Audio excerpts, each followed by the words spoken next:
got myself. I was a volunteer for South Beloit 35 years, retired as a captain.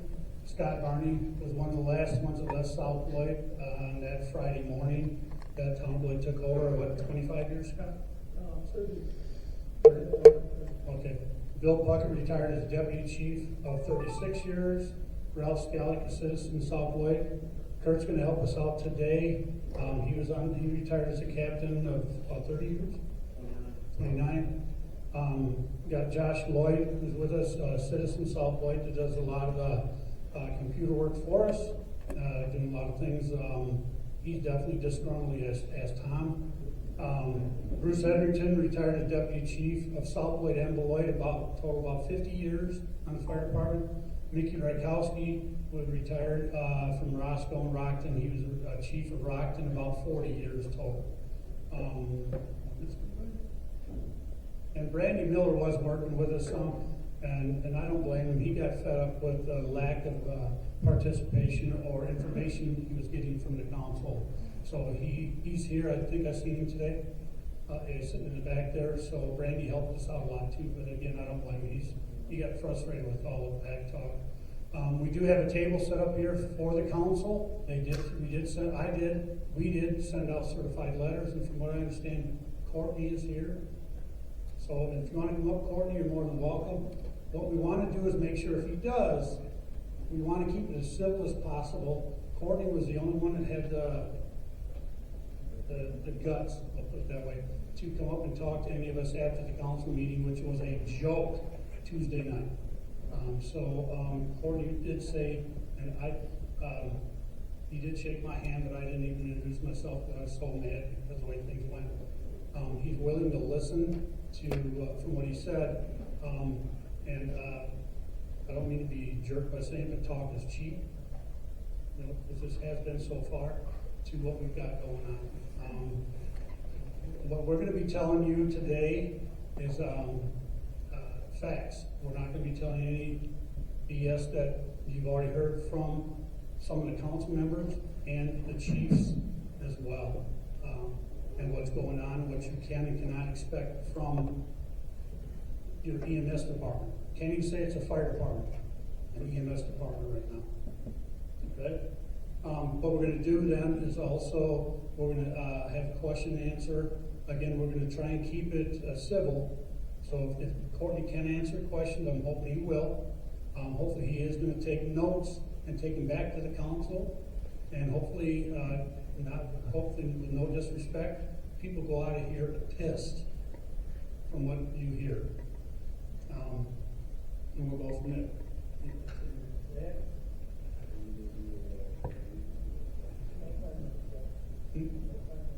Yeah, no, exactly, no time limits. Unless you get way out there and stay on track. We're here for about the fire department stuff. As far as with employees being paid too much, ones that really aren't needed, we all understand that, where they could have saved a whole lot of money by getting rid of a few of them and paid for 2 or 3 firefighters. We're here for the fire department. Okay? So again, ask as many questions as you want. You're not held to one question. You're not held to 3 minutes. Okay? You can go ahead. Right. Okay? So, at this time, if you would stand up, we'll do the pledge of allegiance. Take your hats off, please.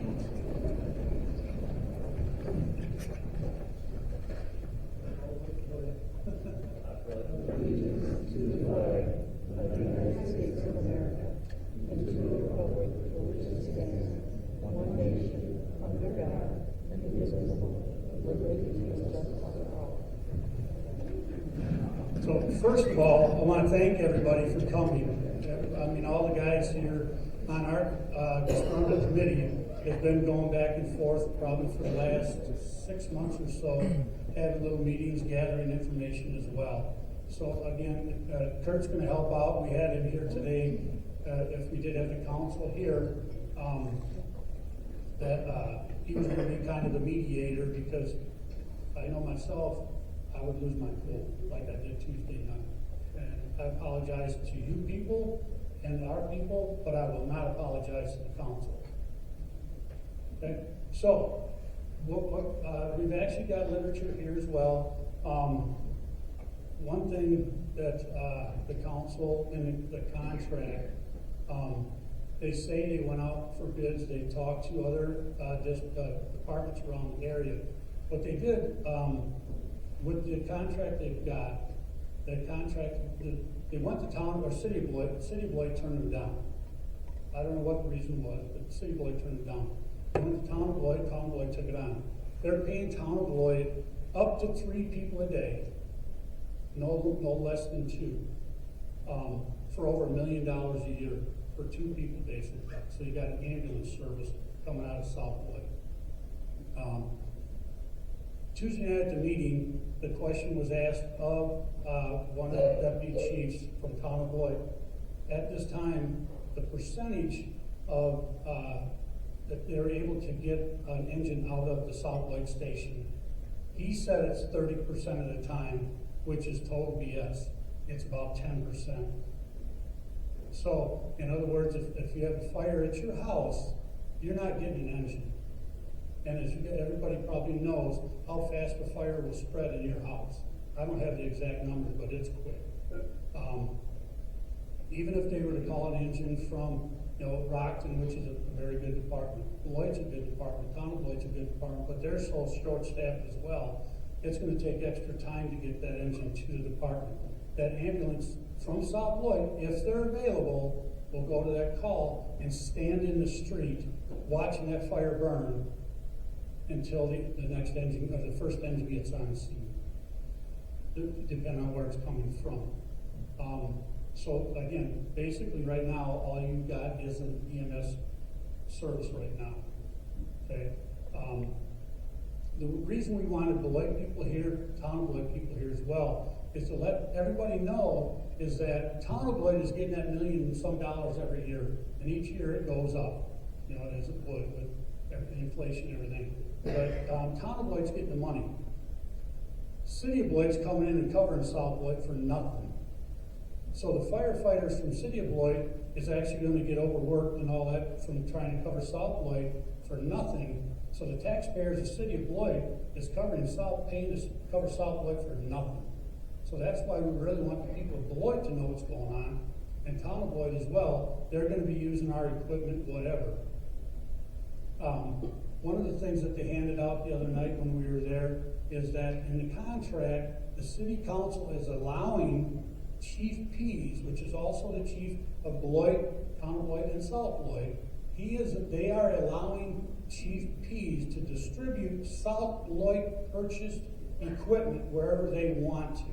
So in other words, if they gave a list here, they've got all the engines, the chief's buggies, what we call them, is that those burgundy colored Explorers, that red pickup truck they got, and so many other items. He can take those engines or whatever wherever he wants out of South Beloit after the taxpayers of South Beloit paid for those.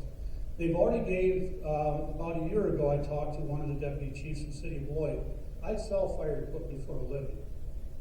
I seen him at a convention, and he was told that they could already sell the SCBAs. The SCBAs are the extra air packs they put on their backs to go inside and fight fire. I sold them those packs about 5-6 years ago, and I want to say it's about $130,000 for the 25 that they got. They've already told him he could sell those because they don't need them because they're a different brand than what town of Beloit likes. If South Beloit sells those and does decide to get another to bring back the department, if they were to buy those packs again now, you're talking over $200,000 because of the inflation. They're also, from what I've heard, is going to try and sell one of the engines because they're not going to need it because they can't get it out of the station. To replace that engine right now, at the least, is $500,000 at the least.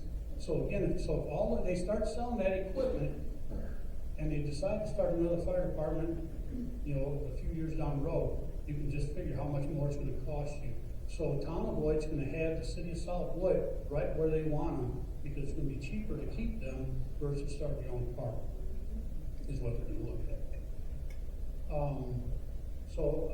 Again, right now, all you have more so is an EMS service, an ambulance service. And the thing is, it's one ambulance. The other thing that I don't agree with is They get that over $1 million a year to the town of Beloit to cover South Beloit. One ambulance. But first and foremost, those guys are hired to cover South Beloit, the city of South Beloit.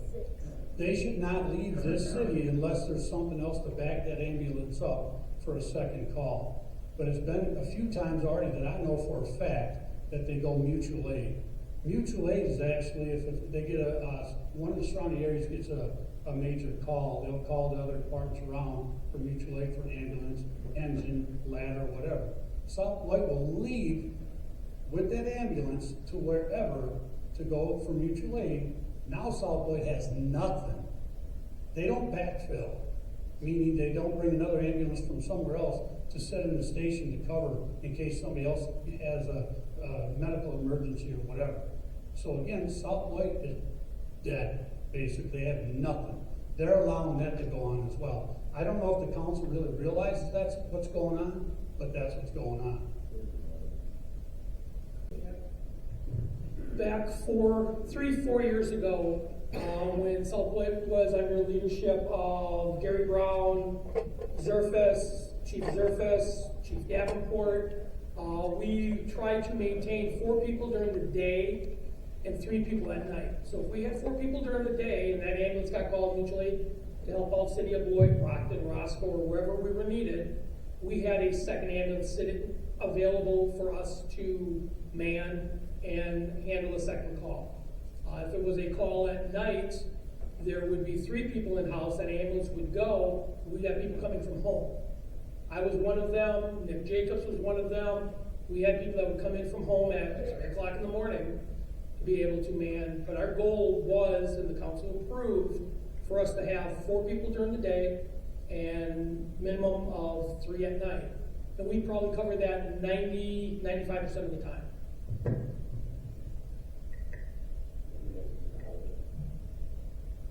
If you want right now, I know some people are saying on Facebook they want to know what went on at the council meeting Tuesday night. They had 2 different council meetings. They had the regular one, I believe it was, at the council chambers. They had the second one at the wastewater treatment plant. Hoping to get more people, but as cold as it was, maybe more people did not show up for that. Originally it was said that what they're going to do at that council meeting is to allow question and answers. There wasn't really going to be a time limit as far as any questions like there are at the normal council meeting, as far as you get one comment and then 3 minutes. So at the council meeting at the wastewater treatment plant was going to be open discussion. So myself, Bruce, Josh, I forget who else was there, but anyway, a few of us went hoping to get answers from the chief, from the council, whatever. Lo and behold, we get there and we're told, no, you get 1 comment, not even a question, 1 comment, 3 minutes. That's it. So it ended up turning, we forced it, I shouldn't say we, a couple people basically forced it, but there were a couple of questions that were discussed. And again, I apologize to you guys, but I will not apologize to the council for blowing my stack. I did not ask a question. I just called Tom out on a couple different things. So if you don't mind, what I'm going to do is have Bruce tell you the questions he asked to the council and to the chief and the responses he got from them.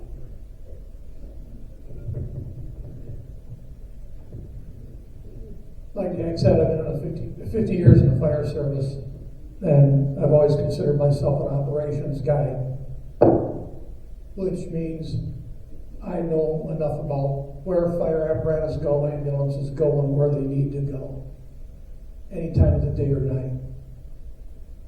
I asked the council if they knew what the operational matrix of their fire department is. And Tom puffs his chest out and says, yeah, there's one that get their gear on in 3 minutes or 2 minutes, got 2 minutes to get to the rig and get out the door. That's like nowhere near the answer. The answer is the operational readiness and operational plan is what atones it for a department, whether it be South Beloit or Beloit or whatever, is what goes. I started to ask Pease, Schneider from the township, what it was. I said, you get a call for a residential medical. You fall down, hurt your knee. That's a pretty good answer. You're going to get that ambulance. I asked him, what about a seizure? And Pease goes, what type of call? That just showed his ignorance right there, because I just said seizure. And then Hitler Fitzgerald cut me off like a severed finger, because he knew where I was going. Because the township that our people, and God knows we're grateful for those two people in that ambulance. At the bottom line, we're grateful for those two people. But the township, if they get a seizure, a car accident, they get other help. If their ambulance is out or going on it, they'll get an engine company behind them for assistance. South Beloit doesn't. The two people on the rig have to make that decision.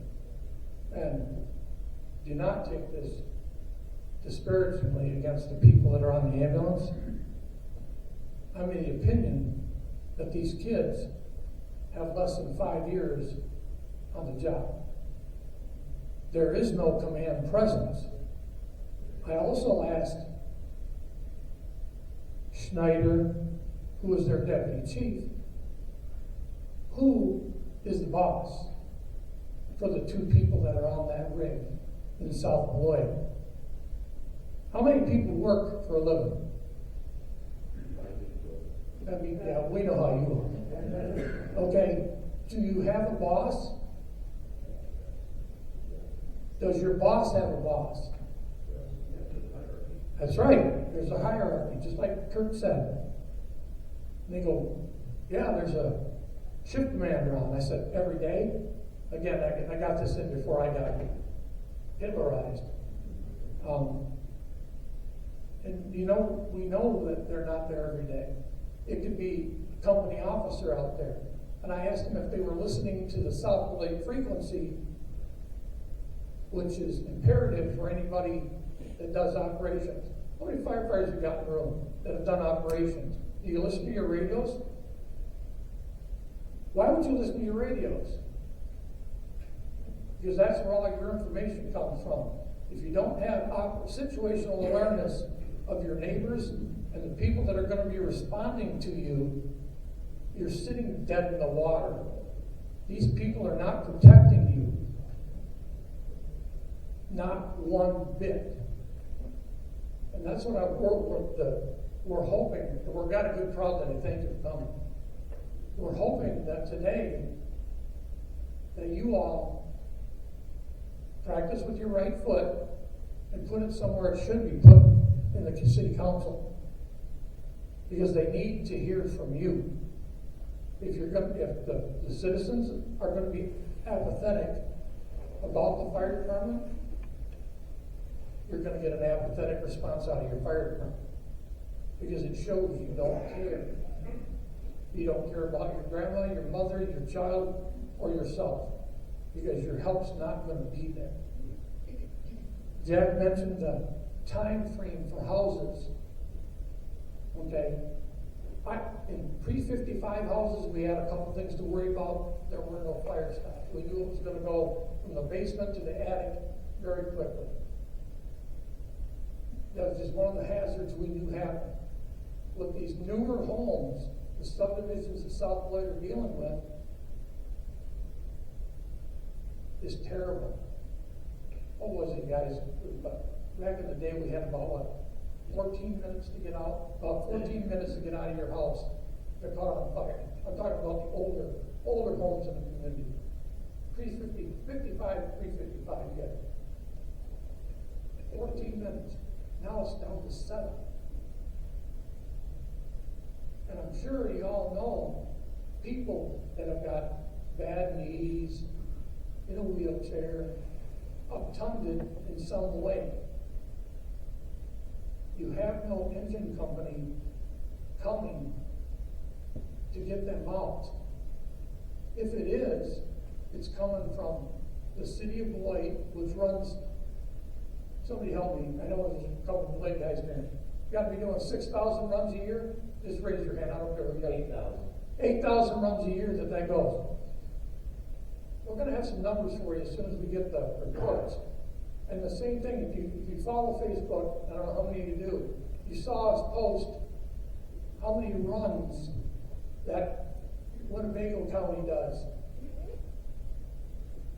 And if we start putting them in 24-hour periods,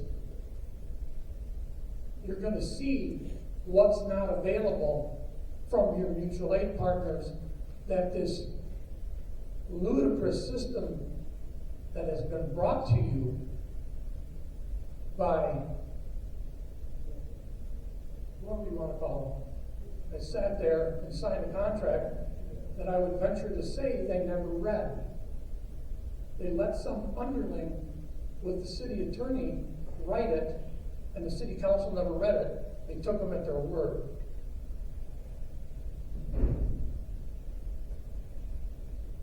Just wanted you to know that information, because we all got cut off the other night. And as citizens, you should be mad as hell. That's why this committee decided that we're going to have, you talk about a committee of the whole or a meeting of the whole, that's what we're doing. We want the interaction with you all. We want your opinions. We want your comments. Because somewhere out there's going to be a light bulb moment that goes, that makes sense. And we would love to see that happen. So, all right, I'm done. I'm sure I'll have something else to say, but. Oh.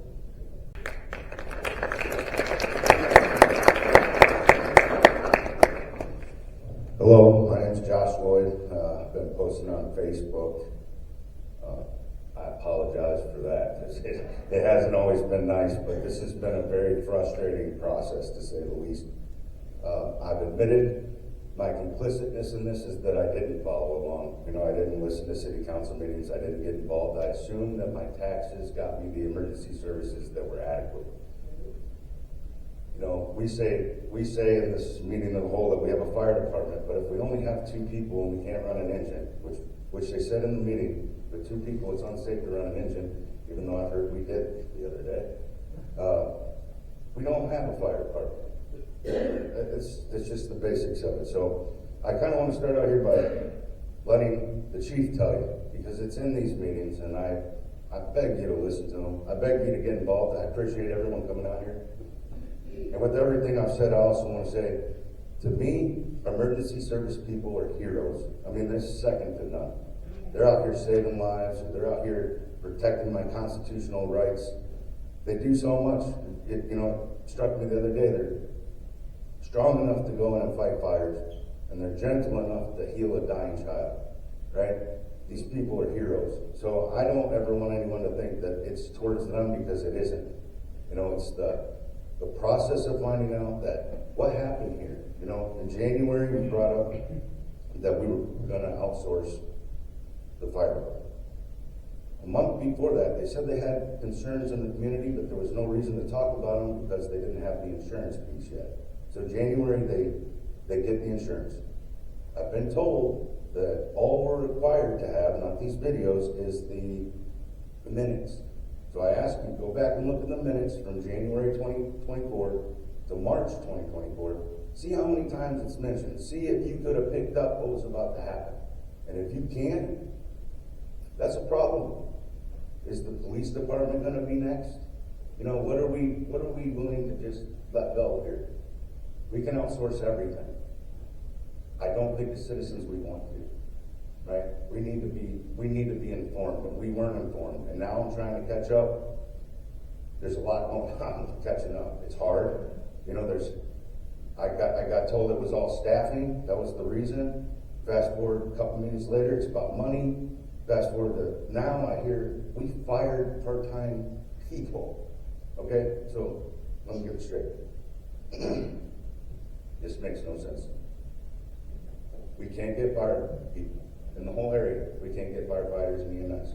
We have people willing to do it part-time, fill some gas for us. We fire them. Does it make sense? You know, so yeah, it's pissing me off. It's making me mad. It's making me a different person because I'm not gonna just say, I'm not just gonna play over. I'm just not gonna lay down and say, okay, this is good, because to me, it isn't good. And I understand why we all aren't together on it, because nobody had the information. You know, unless you got it word of mouth, you didn't really get it. So I want to play this, what Chief P said about the staffing.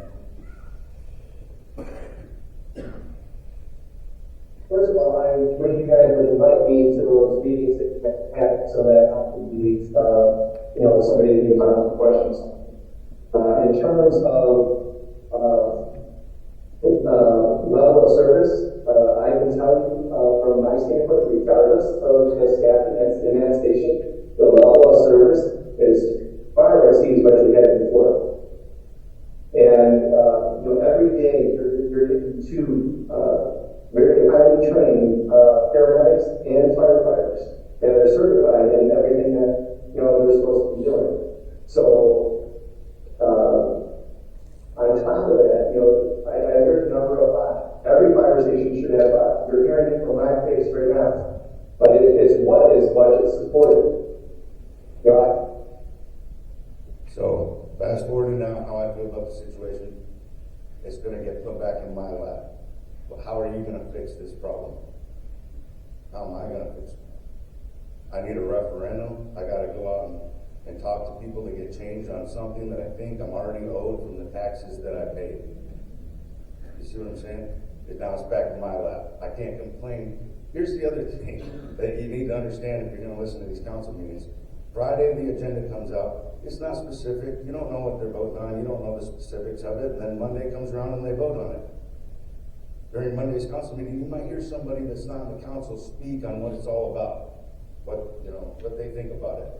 Those are the facts you get. Now you get the facts, the council votes, it's done. By the time you can speak next time, all you can be doing is critiquing what they've already done. Do you see what I'm saying? You'll never be ahead of it because nothing's out there for you to see. So our only option is to critique everything they do, which sucks. But it takes a lot of people. I sit in these meetings sometimes and I hear what they say, and I go home and it just stews in me about what was said. But when the video comes out, I realize that's not what was said. You know what I mean? You need the facts. It should be laid out there for you. But you are not going to get anything if you don't fight for it. You're not. The very first meeting I ever went to, they said, you can email us. I emailed everybody except for Ken Morse because he doesn't have an email. The mayor would email me back. The answers to the questions didn't make sense. For instance, I asked, what medias do you speak to and who speaks to the medias for the city? The answer I got back was, yes, we speak to the medias and will continue to do so. And here's the other thing I'm noticing too. If you're going to go in here and you're going to voice your concerns, they're going to hawk you. Because how they get you? You know what their warfare is? They go after your character. That's what they do. There's something wrong with this guy, which, trust me, anybody in here that knows me knows there's something wrong with me. They're not going to tell you anything these guys don't know. So it's going to take special type of people to come together to fix this. But not everybody has to go into these meetings. I'm going anyway. Just like today we had questions on cards so that you can ask if you don't want to be in public. If you got a question that you want asked in the city council, I'll ask it. You want something FOIA requested? I'll FOIA request it. That's what I've been doing. Because what really happens is if you come to me with a concern, it becomes my concern. I listen to people say, I know it's off topic, but there was a street department building that they bought. People told me that it was appraised at a lower value than we bought it for. So Okay, yeah, that is concerning. If money is an issue, right? If money for fire department's an issue, we need to look at all money. So I FOIA requested that information. So I guess what I'm saying is, I'm here to help, but my patience is running thin because of what I have to deal with to get the answers. And because I know without community involvement, we have nothing. We will have nothing. We'll all be warfared out of this one at a time, a little bit at a time until there's nobody left. So if you want the fire department back, you're gonna have to fight. Thank you.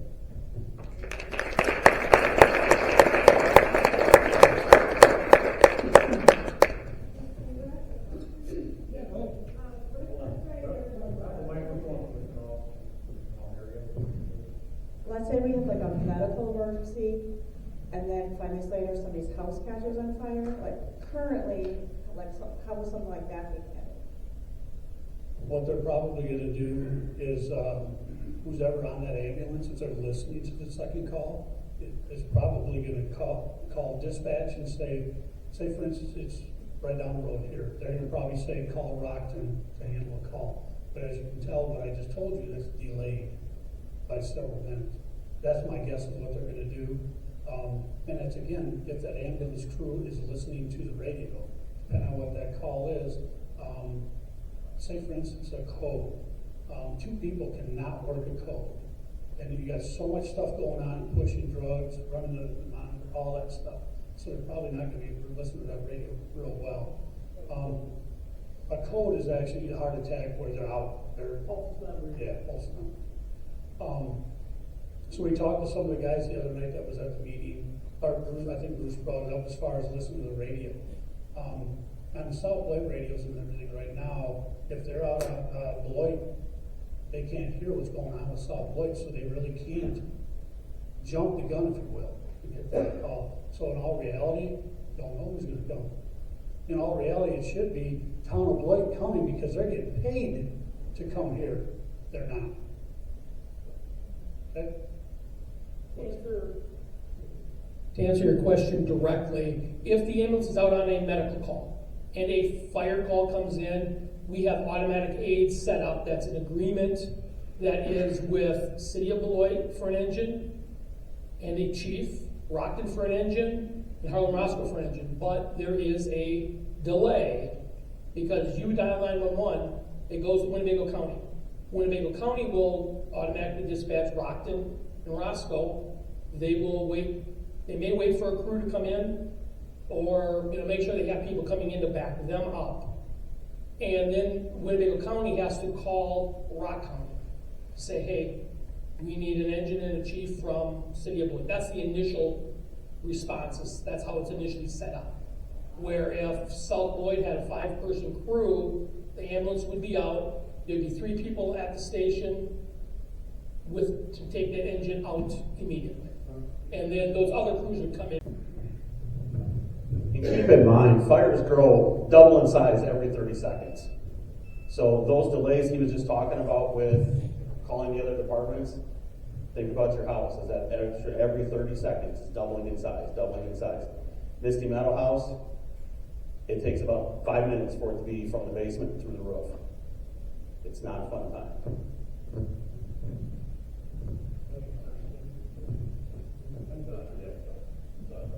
Okay.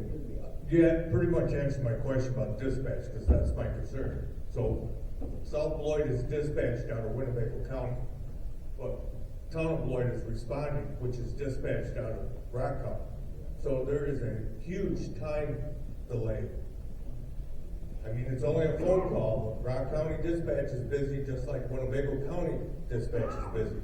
So this is where the crossing the state line is a big issue that the council members apparently forgot, didn't think about, and it needs to be addressed. So this is, where the town, all the time delay is. And not everybody monitors and listens to the radios. I mean, back in the day when I was a firefighter in South Beloit, we had our own dispatch. That has all changed. That was over 30 years ago. So I understand. But you brought up the good question about the dispatch and the response times and the communications between 2 states. Jack, I've got one back here. Hi, we all know this council is mostly lame duck at this point. We know the mayor, we know Morris isn't running again, and talking to the other councilmen, there's at least one more that isn't. So the majority of this council won't be here to make a long-term decision. Yeah, what, the council right now, they go for re-election in 2 years. So the big thing is right now, well, went back up just a little bit. Tuesday night, it was brought up by one of the councilmen, I honestly don't remember which one it was, but maybe we should have a referendum to decide this. You think? You know, I know when we built this school, I was on the school board, and that's what we did. We actually went out to the public, had public meetings to get their input. Something this major, in my opinion, they definitely should have got the citizens' opinion on everything. Fitzgerald brought up the other night about, we fought tooth and nail for, I think it was 1 cent, whatever it was for the roads. Yeah, okay. But something as important as the fire department, the issues that's causing now already.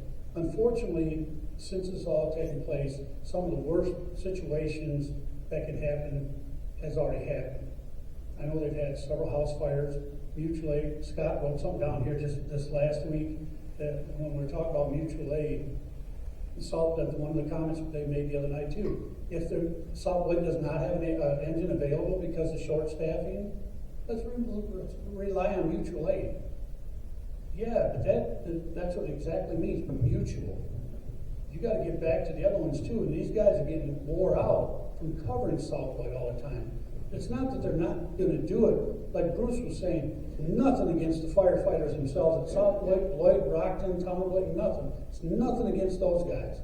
It's the council's, in my opinion, again, stupid-ass situation they put the city of Beloit in. They did not really do any checking. I've got a copy of a contract that I did checking on. The company is called Metro Ambulance. They actually gave Beloit, again, back just a little bit, remember, over $1 million a year for Town of Beloit, for up to 3 people, no less than 2. Metro was going to come in here for $650,000 for 2 people. The third person would be the Beloit people that basically would have been a Scott or whoever else to let them be the third person on there. So you'd always have a jump company, guaranteed a jump company all the time for $650,000. Granted, it was for 2 people, but that was for everything versus over $1 million for 2 people right now. They said at our one meeting we had at the businessmen's here a few months ago, Tom said, I never seen that contract before. So Ralph put like random one over there, but lo and behold, at the meeting the other night, they talked about, oh yeah, we got a third-party contract. Mentioned the exact numbers that I just told you from the Metro contract. The only thing they left out, they did not say the Metro contract. So again, I think they got the contract, they just blew it away, wanted to go with somebody across the state line and cover it. So it just, some of the, Josh was saying, you got to get involved. Unfortunately, elections in 2 years, you got to get people to really take interest to run against them, get them out of there. In my opinion, they do not have your best interest at heart. I know Bruce is talking about running, Josh is thinking about running, but you need other people, to get in there and make some changes. Right now, we're trying to do some checking as well to see if there's something to force them to put a referendum on the next ballot. But that would be, I think it's next year or whatever, to see about getting a referendum, get, tax money to get the fire department back. What my opinion, what they should actually do is hire a fire chief now to start working on it. Because what they, in the contract they've got, if Beloit wants out of it or Town of Beloit wants out of it, they got to give the other party a 1-year notice to get out of it.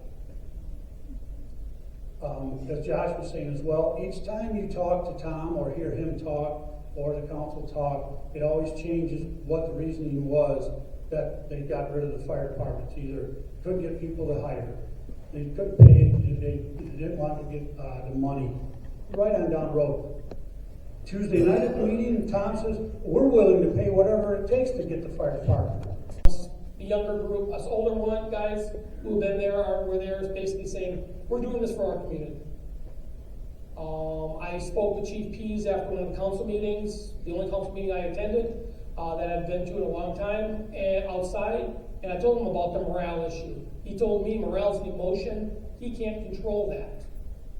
And I'm thinking to myself, a good leader will help improve morale amongst the crews that he's working with. He's just trying to be a boss and tell everybody what to do and go from there. But that's where the morale, and we started losing people. We got told on a Monday night that they were, in April I believe it was, that the town of Beloit contract was going to be signed tonight. We got told at 4 o'clock. The information got signed after 5. Then that they were taking over July 1, which didn't happen. But during that time, we lost quite a few people. During the month of July, I typically work Friday night till Sunday nights.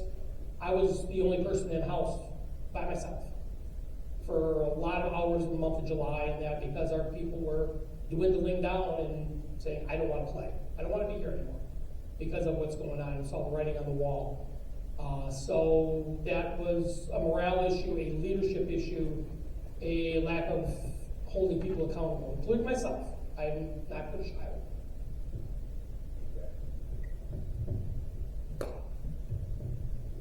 I know that could be definitely a disgruntled employee, so I want to throw my 2 cents in on this. If you work at a place that keeps telling you they're going to outsource your job, are you going to stay? If they're trying to get rid of you, I mean, I heard they would try to go to Beloit a year before we actually went to town of Beloit, so the writing was on the wall. Why would you stay? Why would you risk it? Everybody needs a paycheck. Before COVID, 60% of people were paycheck to paycheck. I can only imagine it's worse. So people need a paycheck. They're not going to stay here. That's the other part. That's the other problem we have right now because of what's going on. We need to make South Beloit a great place to be. We got to be leaders. We're so far behind now. We got to come back so strong. We got to be leaders in the pack because that's just the situation we're in. Why would people want to come here? We got to make them want to. There was one more thing I wanted to say though. 2 chiefs have said 5 is the adequate number.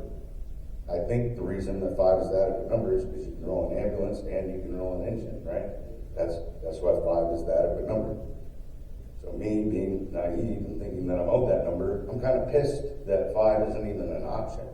Simple, and that's per shift. Yeah. Not including the chief. So really it's 15 firefighters and the chief is what you really need to start. And we have 2 things that have happened since this has been going on. It's really stuck with me. One is in California. They got fires over there. When shit hit the fan, they go to the chief and she says, I asked for what was adequate. They didn't give it. Right? So now I'm sitting here listening to 2 chiefs say 5 is adequate. If chiefs they're the experts, right? They're supposed to be the experts. If they're saying that's the number, we got to get there. We got to get there. We can't accept 2 if 5 is the adequate number. It's dumb. The other thing that came up that really, it makes me sad actually, is the Rockton fire. The dogs that died in that fire that happened. They had to call people that were 30 minutes away. To get help. It's cold out there, lines freezing up. I heard that's the reason they need help. They got to call 30 minutes away. Meanwhile, we have volunteers that are fired here, part-timers that are fired. They could definitely roll mutual, so we could be mutual. Roll that 8 out, right? I feel like we owe it to the towns around us to be good neighbors, to give back. If we're not going to do that, we're bad.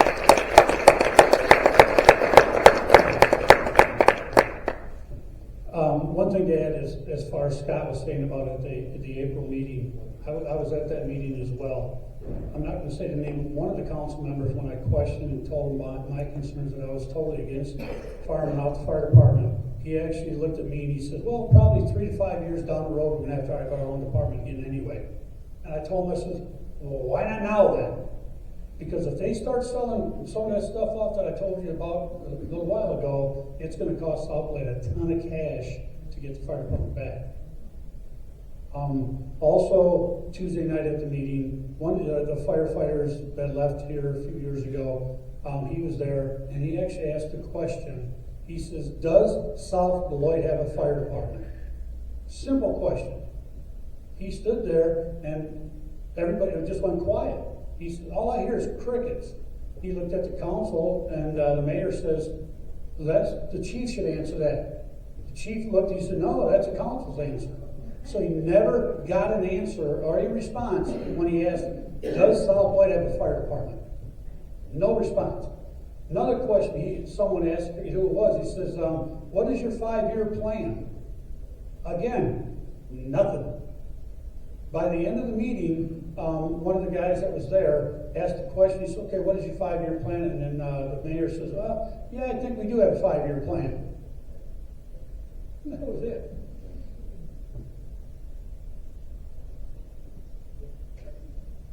Who's got it? Go ahead, Ralph. Go ahead, Ralph.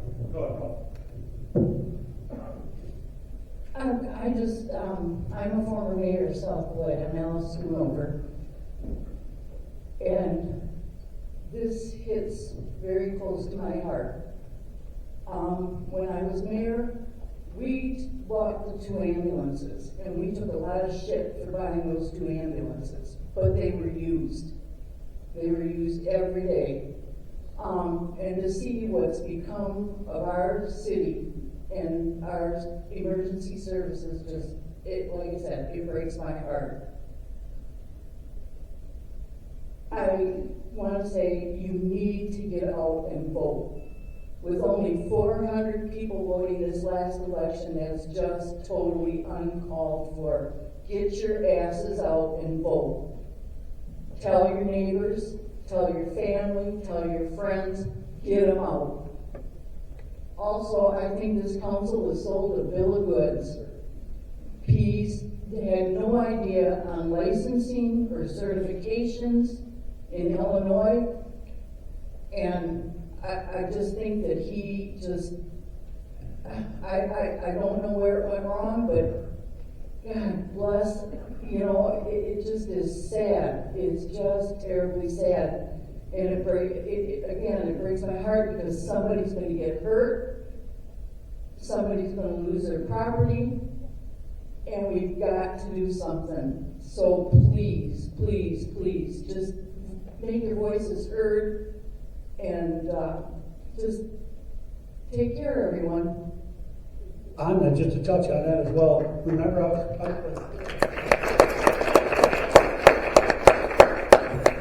as I was saying earlier, as far as with the equipment, that Chief Pease has the openness to actually move it all around to wherever he wants to. South Beloit has a brand new ambulance on order, supposed to be delivered sometime this year. I'm sure that ambulance is well over $400,000. South Beloit's got one on order. Just so you know that. Haven't we given all of our equipment to town of Beloit already? Pretty much. The other thing that's gonna happen is South Beloit's not gonna grow. If there's no fire department, if I'm a business owner, I'm not gonna bring my factory here.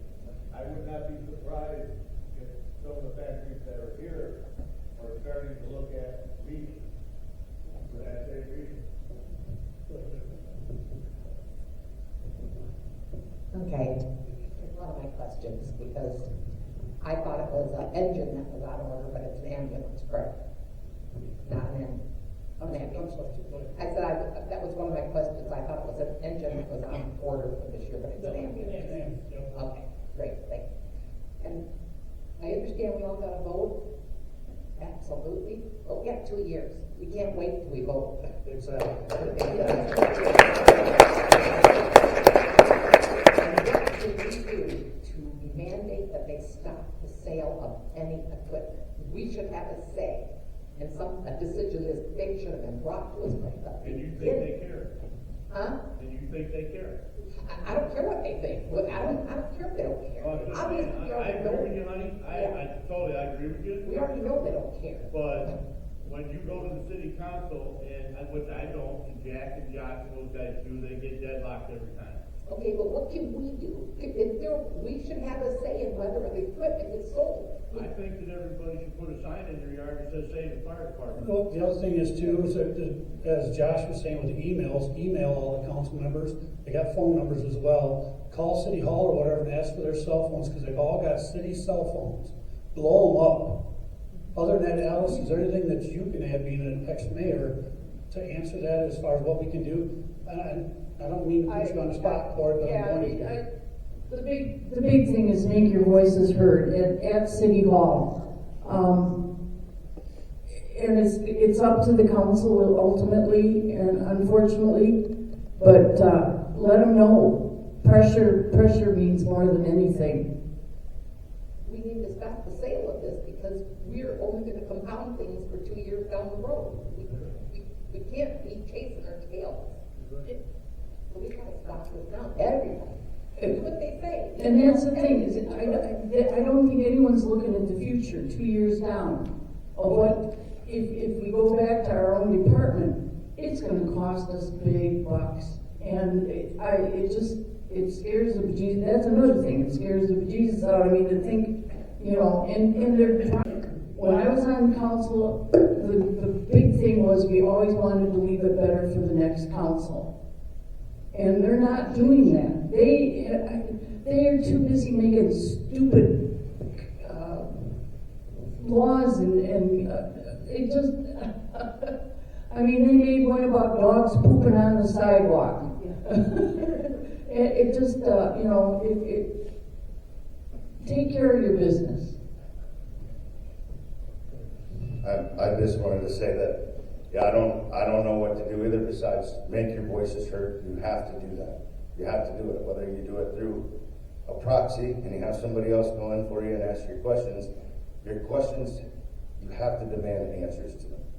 It's not you're never, okay, in my own experience, I never walk in there and ask a question and just get an answer. That's not how it happens. It's gonna require repeated follow-up. It's gonna be frustrating. Also, to add to that, the other night, obviously a big concern is what are we doing 5 years from now? Because we'll have nothing, right? We will have nothing. They said the concern is today. That's where we're at. The concern is today. So I just wanted to mention that. Jack, I've got one up here first. Thank you. The agreement. Was the selling of or giving away the equipment in the agreement? In the agreement, the way I read it, in the actual contract. In the contract itself, the way I read it, they can distribute the actual gear itself, the coat, pants, and stuff like that. I don't think it said really much about the equipment. Tuesday night when we went to the meeting, it just. But I guess it does in the contract. It does say they gave him the approval to get rid of any, dispose of it or distribute the way he feels. Okay. So, I think that is a gross fiduciary neglect of our, what are they, directors, trustees, council, of selling off our assets or giving away our assets of the city, the people of the city in that agreement. And we should maybe consider in the future or now in seeking legal actions against them. Maybe getting an injunction to immediately stop that. Those are hundreds of thousands of dollars that we had no idea to give. How many people? 6 people on that board? I mean, that's ridiculous without us even knowing about it. And that's something that affects us now and in the future. In addition, this affects our property values. Who is going to want to live here knowing that we don't have an active fire department? And if somebody dies or people die, that reduces us as well. I mean, it's just it's an awful, awful thought that, you know, these things are in our future. Just the other night as well, they said that what they got is ISO rating for the community, and the higher the number, the better it is. Okay, I'm backwards. Anyway, the other night, as they've talked at several council meetings, is that the fire department last year has really went downhill, and as Scott told you, it hasn't been a year. But anyway, what they said, if it's been so bad with the way the response was, coverage was, whatever, their ISO rating in January got better. How in the hell did it get better if the staffing and everything is worse? They said it right at the council meeting the other night. 5, I think. But it got better, and the staffing is worse, but it got better.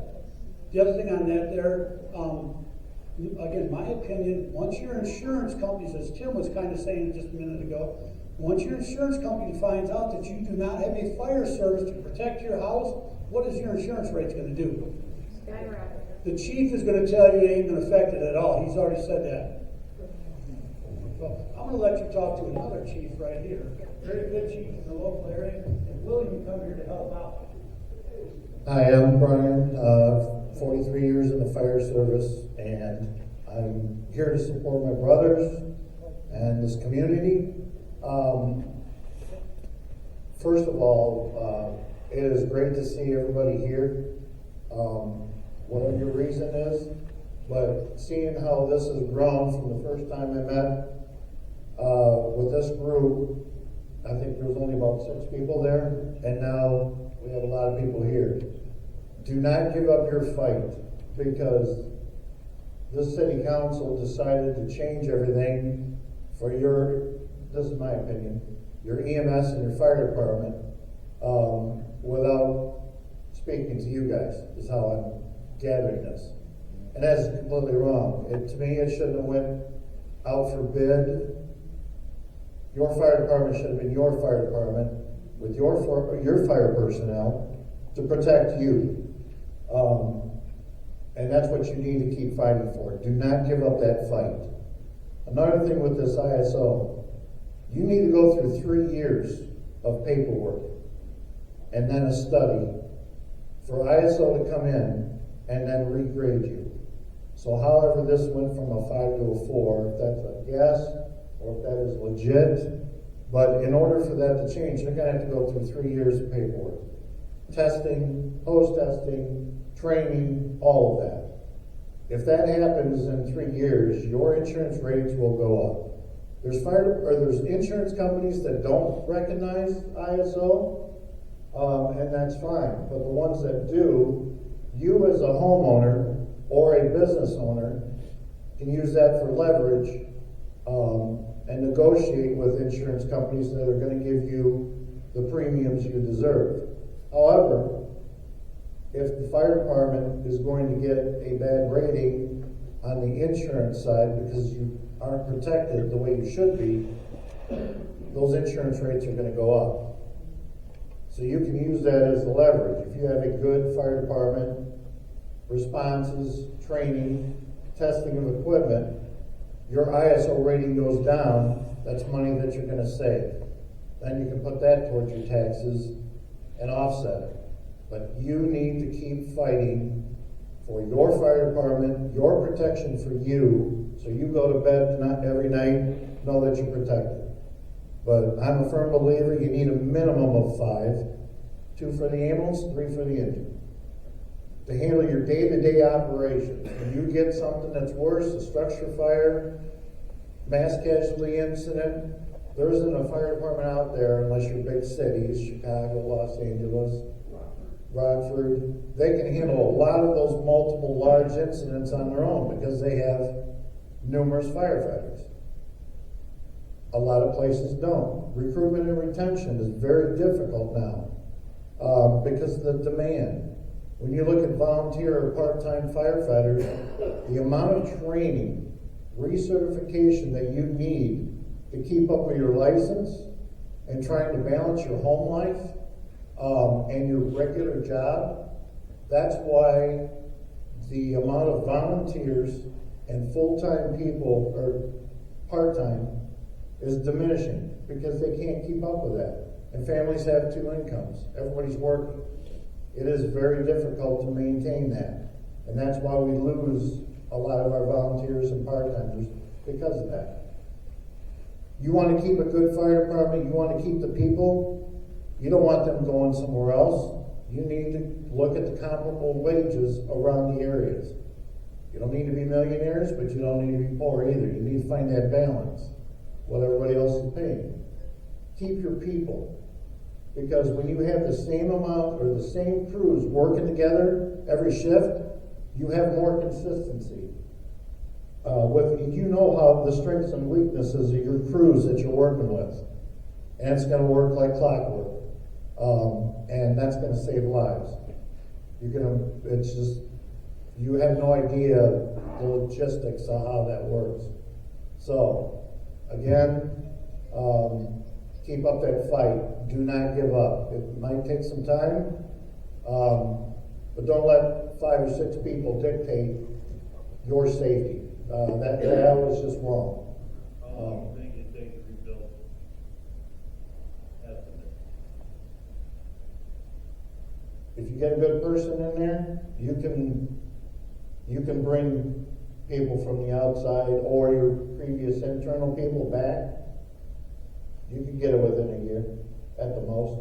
But you get somebody in there that's good, and the city council stays out of your way, gives you a good budget, and lets the chief do their job, you'll get it back. But you got to fight for it. So that's all I had to say.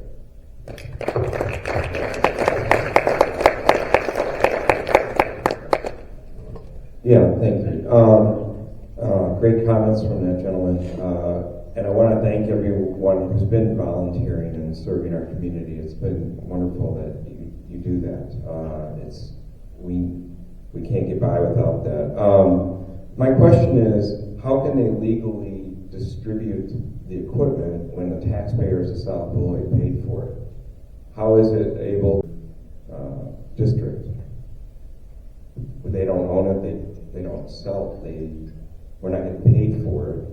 We're paying them to serve us, our community, so how can they take the equipment from us? I don't understand how that can be legal.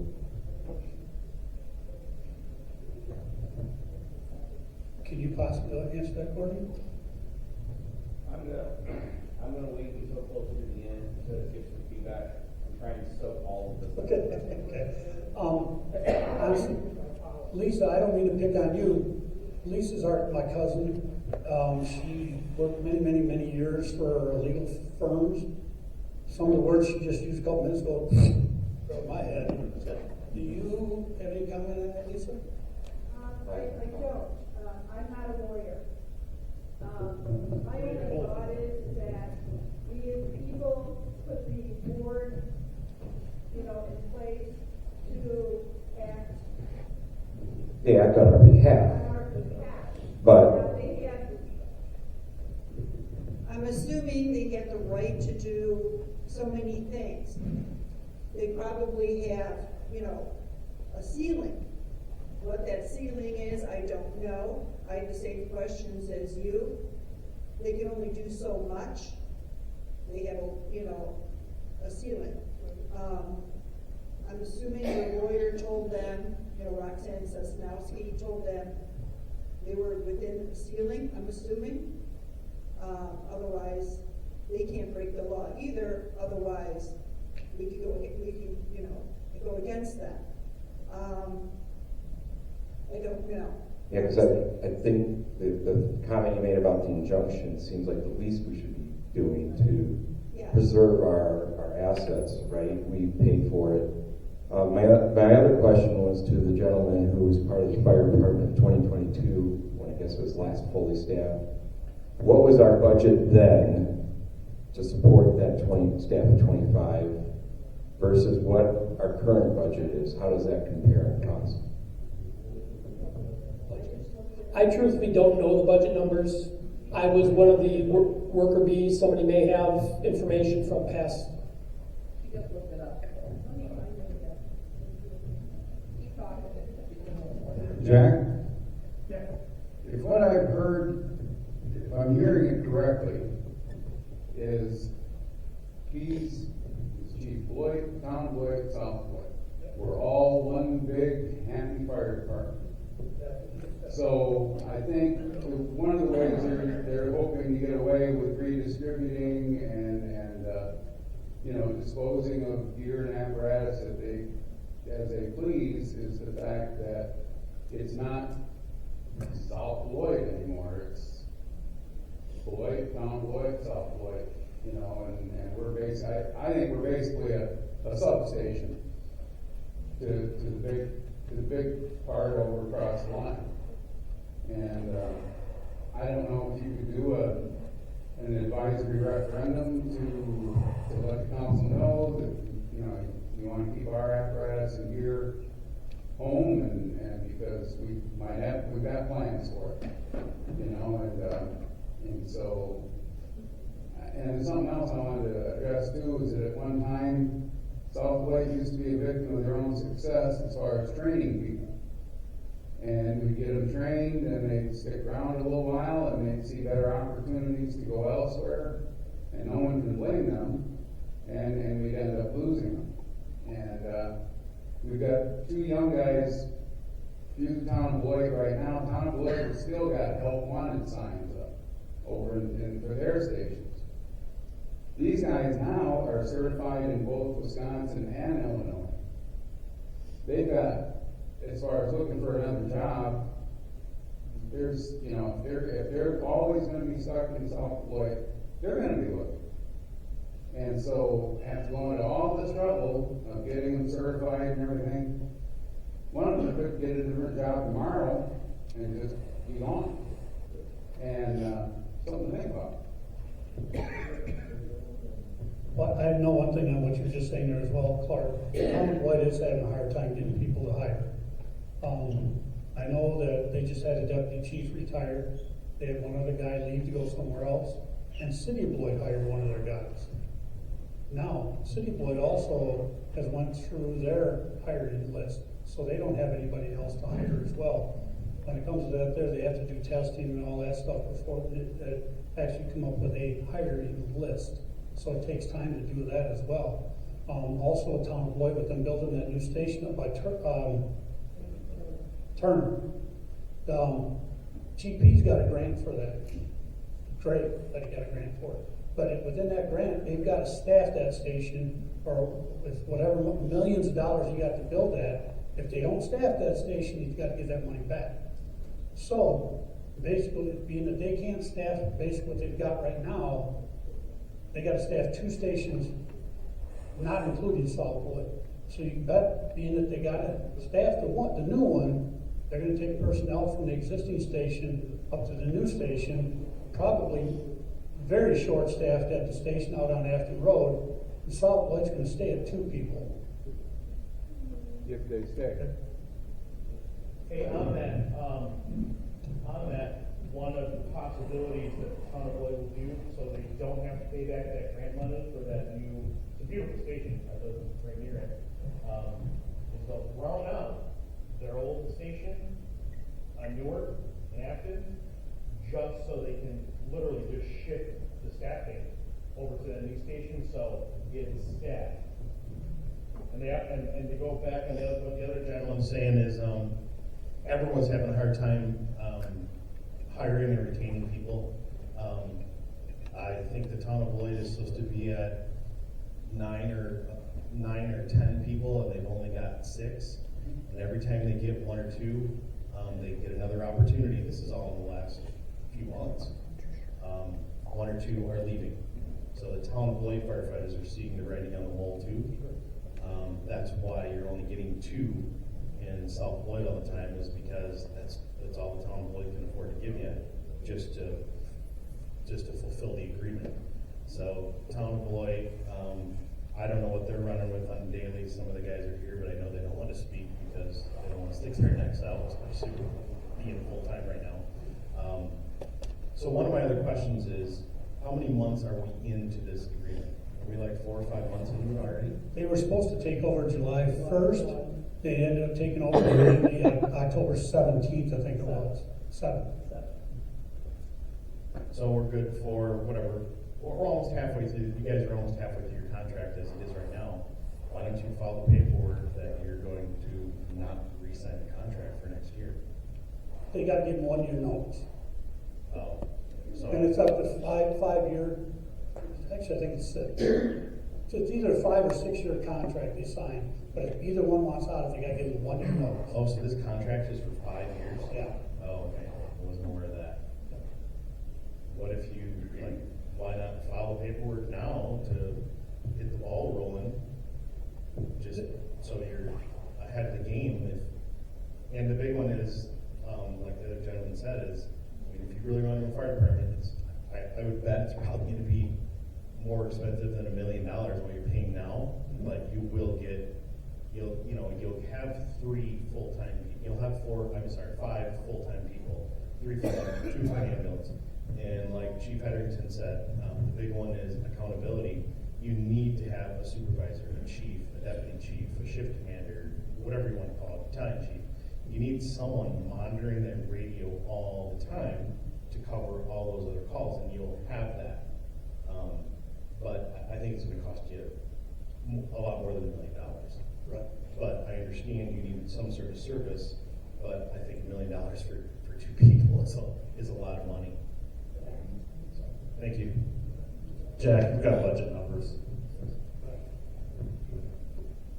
Oh gosh, this is 2020. Do you want me to go back? Whatever you guys got. Okay. For 2020, actual,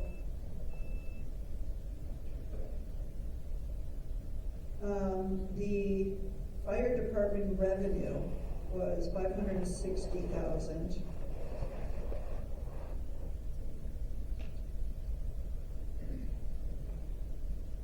Expenditures were $1 million. So the fire department net was cost of $475,000. So you're saying the tax revenue it brought in for the district is $575,000. That's what the tax rate is bringing to the fire department, and then the cost of the staffing at that point was $1 million. The cost was for various things. They itemized it out. I just lost it. It's not just staff, I mean, it's not just staffing too, that's equipment, that's Sure. people training. Training. Involved with it. Yeah, it's very itemized out. And granted, things have gone up since then, but $1 million and you have a staff of 25. I mean, I get it, most of them are volunteer and part-time, but you still had 5 people a shift, I'm assuming, at that point in time, around 2020? 2020, we're 4 and 3 at night. Sure. But way more than we got now. Yeah, at that time, 2020, we had, I believe we had three full-time people. And then we have the gentleman from the Rockton Fire Department. What budget is Rockton? About the same size community for residents, about 8,000 people. What kind of that fire department? I'm not with Brockton, but when we had 12 people for 2 ambulances. This took care of a majority of the operating expenses and leasing 2 ambulances and other equipment. It was $1.61 million for 12 people, but that didn't cover some other overhead costs. So that was your benefits and everything together. Sure. If you're looking at 15 people, but then there's a lot of other things that you had to factor in here. Your capital improvements that you want to be putting away for many years to be purchasing apparatus. As Jack brought up, right now an ambulance, unfortunately, is $400,000. A cot is $80,000 for so it's unfortunately a lot expensive now. So I don't want to tell you, but I have been working on some figures. I went back, I'm doing a 10-year study on the assessed valuation of the South Beloit, and looking at the taxes, the revenues, and all that stuff, and costs. But you look at somebody's salary, you're anywhere from 36 to 48% just for benefits, and that's health insurance, everything. So I mean, you're going to be probably $2.5 million to be factoring in putting money away to purchase apparatus. You need to be on a schedule. So there's a lot of other things that you need to factor. And if you don't mind, I'll put that stuff together for you, just so you guys as the city would know. You don't want somebody to just come up with, all right,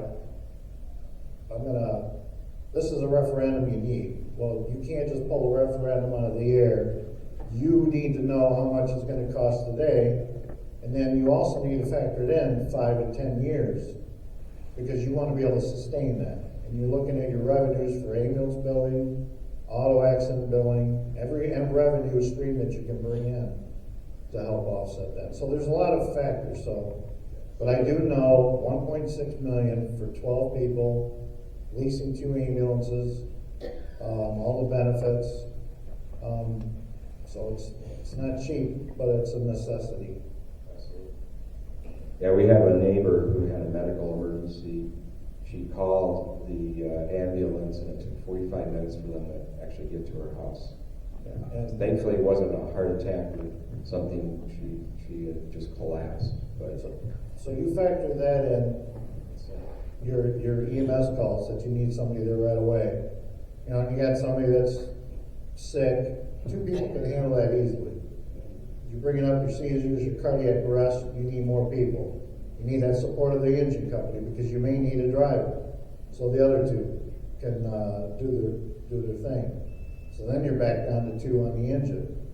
Having your backup force of your paid on call that hopefully live around the area or work in areas in the neighboring that can help backfill, or then your neighboring departments that can help you on those high volume times. So you just average out your 24-hour period. What do you usually average for calls? How many actual transports that you do? You take all that statistical data so you know, I'm sure, what do you have, 1,100 calls a year? So,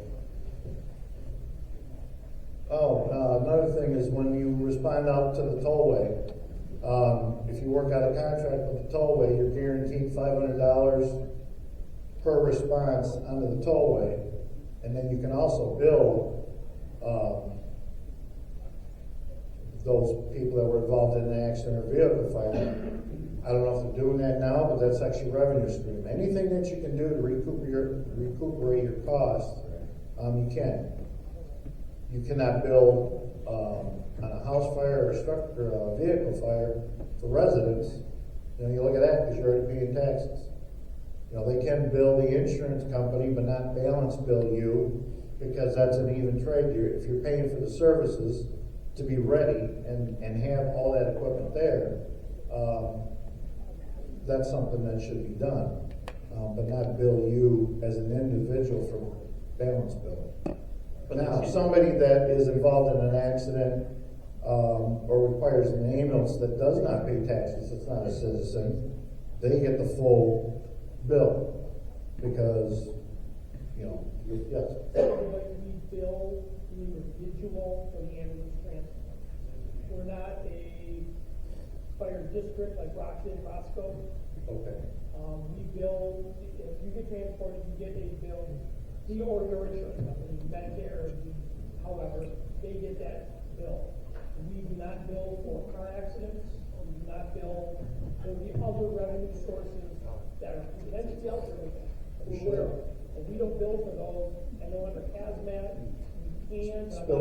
That's spiller pays ordinance.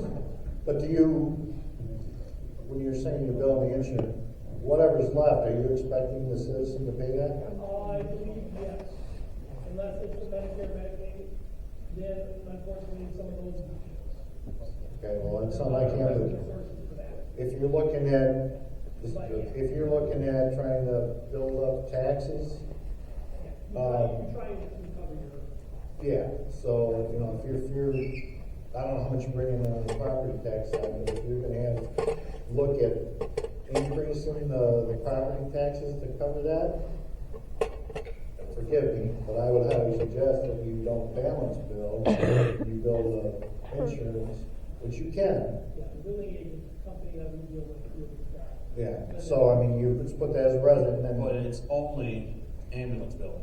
yeah, There you is can't no bill billing. No, there is no billing for car accidents, people coming through town to get into car accidents where you You can. need to, because that's extra revenue. That's the revenue source that we don't have coming through. We were bringing in $70,000 a year just for that, for accidents and vehicle fire. Right. So anything you can do for that. So, And I know 10 years ago, back in 2015, Chief Weevil, who's deceased now, was the chief in Rockton at the time, actually did a study. And 10 years ago in that study, it talked about the fire department becoming a full-time fire department with 5 people staffed daily. So this has been going on for plenty of years, and I don't care how many people come and how many people go. It's a well-known fact that it was the study that the city paid for 10 years ago had this in there. And here we are 10 years later, 98 years of that fire department that was staffed by citizens or staffed by members in South Beloit, not contracted out. 98 years of a fire department gone. We're in the EMS department in the city right now. Jack, I have someone ask questions here. Has it been explored to combine with Rockton and have a career fire department? Has it been explored to combine with Rockton and have a career fire department? They say they contacted Rockton. I have contacted Rockton, some higher up people, I'm not gonna give any names, they said that they were contacted one time by the city administrator, and I want to say probably about 2 years ago, Rockton was having a pancake breakfast. She approached the person down there and said, she approached the person down there and off the cuff just says, how much would you charge us to staff our station with 3 people a day? He said about $1 million a year. That's not what I asked. I asked if we've explored the possibility of combining with Rockton for a career fire department. And that's what I'm getting at. Right. That's what I'm saying. They did approach him unofficially to help out or to combine with Rockton. Rockton says they were not officially approached. The council says they did. But the higher ups that I spoke to, 2 or 3 of them down, one just the other night, I asked him again. No, was never approached. Well, it seems like an area between South Beloit and Rockton of 20,000 plus people that a career fire department would probably be the best solution for everything. I totally agree. I also talked with the chief down at Cherry Valley, asking what they could also done is de-annexed the fire district in Rockton, and Rockton would have taken them right over as a district.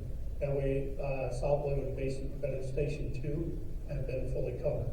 So they could have done that as well. I don't know if they knew that, so I'm not going to throw that out there, but that's a possibility too.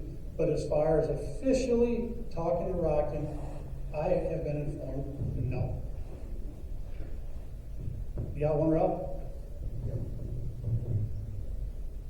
I have a question. Doesn't the fire department have a union? Have they been asked to help these guys? I mean, you gotta think of the safety of the firemen too. Salt Beloit does not have a union. Beloit has a union, Town Beloit has a union, Rockford has a union. I wish the union would get involved because of coming across state line in Illinois, and they must be working out between the Wisconsin union and Illinois union. I've never been in the union, so I don't know how that works, but South Beloit is not. What's that? Yeah, the ones, anybody that Town Beloit or Beloit And you guys got any thoughts on that there as far as with the unions? And I don't want to put you guys on the spot, you don't want to answer tonight. So the town of Beloit, Ralph? the city of Beloit and the town of Beloit have become one union recently in the last couple of years. Two separate contracts, but they're under one union, local 583 is what it is. Again, you mentioned a good point, crossing state lines, how does unions work? I don't know, but I think the best way is to look much stronger into consolidation, like between the town of Beloit, the city of Beloit, and South Beloit. Just to try to get all that to work, that seems like the easiest, most reasonable way to meet. For whatever reason, municipalities like to stay individual and they don't want to be tied with other communities for whatever reasons, but I don't know why the consolidation thing hasn't been revisited a lot more. It seems like the easiest way to do it, to share all of your resources. You're all under one plan. There has to be an agreement between all the municipality leaders, the city manager of Beloit, the president or whatever, town board president of the town of Beloit, and whoever's in charge of South Beloit. I don't know. I live in the town of Beloit, so that seems like a real feasible idea. But for whatever reason, people want to stay individual, and I also know that maybe the Beloit wouldn't want to be involved in it because South Beloit approached the city of Beloit first to do this agreement, and city of Beloit wanted nothing to do with it. They're like, dude, that's just like a logistical nightmare, and we don't want anything to do with it. And I think the way the city of Beloit, the town of Beloit residents, and a lot of people look at it is like, I get it, South Beloit's going through a hard time, but like, they need to figure out their own shit. Like, why? As a town board member, as a town of Beloit tax-paying citizen, I get it, you guys are in jam, and I was in the fire service for the city of Beloit for 28 years, and I know all you guys. I worked with all you guys. There's a lot of camaraderie, great fire departments, but I think the way that a lot of people look at it across the state line is like, still don't have an answer. I've asked the town of Beloit president or whatever, Tim Walnuts, why? Sounds like South Beloit needs to, I get it, they have a problem, but they need to figure out, why are we jumping over the city of Beloit to come? As a board, I can help with candidates and papers. So with that said, Josh actually was graciously enough willing to take interested volunteers that would help out circulate petitions or even emails. But somehow, if we're going to work as a community, we should be organized as a community so we can make realistic, reasonable, reachable goals, so that from one meeting to the next meeting, we know where the progress is, and we can, with that progress, encourage more people and more involvement. Because people want to get involved with things that work. And so if we can organize it and get some money for an attorney, file this injunction, and get this lawsuit going, put them on their heels, I think we can get more traction and more control of the situation and more community involvement.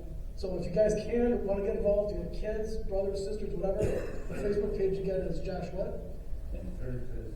Concerned Citizens of South Beloit. That's a Facebook page. I don't have Facebook, so I don't know what to think. Thanks, Josh. Do you guys do Twitter also? Yeah, there is. I just started one. Okay. I'll put the link on the Facebook page. I like X better. I just want to throw this out there. Based on what I've been through with this Facebook thing, you can anonymously vent to Facebook. All you need is an email. You don't need to put your real name out there if that's what you're concerned about, and I can see why you want to be concerned about it, and that's why I like X better right now. You can be Superman too if you want to. It doesn't matter. The only challenge to that is if I don't know who you are, obviously the communication is going to be a little different, but I want to see people comment on there. I want to see what people think, because even some things I heard tonight, I heard somebody up there say, we should file a paper, we should get a lawyer, we should do, I don't know any of that stuff, none of it. But I'm willing to do it. I'm definitely willing to do it. but I just don't know how the process works. So I need community to help me figure out that process, and just like Mike's saying, so I will put it on the Concerned Citizens, the South Beloit Facebook page today, and then that we'll be looking for volunteers. You can just send a message if you want to. You don't have to comment on the actual post, but you can just send a chat, and then I'll also post the next. And most attorneys, in my experience anyway, for political stuff, their retainers about 2,500. But I know a couple of attorneys that have a heart for this, and I think we can get them started for 1,000 or 1,500. So if you guys can have a GoFundMe specifically for legal, not for paper clips and stuff like that, specifically for legal work, I think we can. I'll contact the attorney that I know, and we can start arranging the paperwork. Again, get the city of South Beloit on their heels against what I believe is an invalid contract from on its face. If it's $2,500, I'll pay it.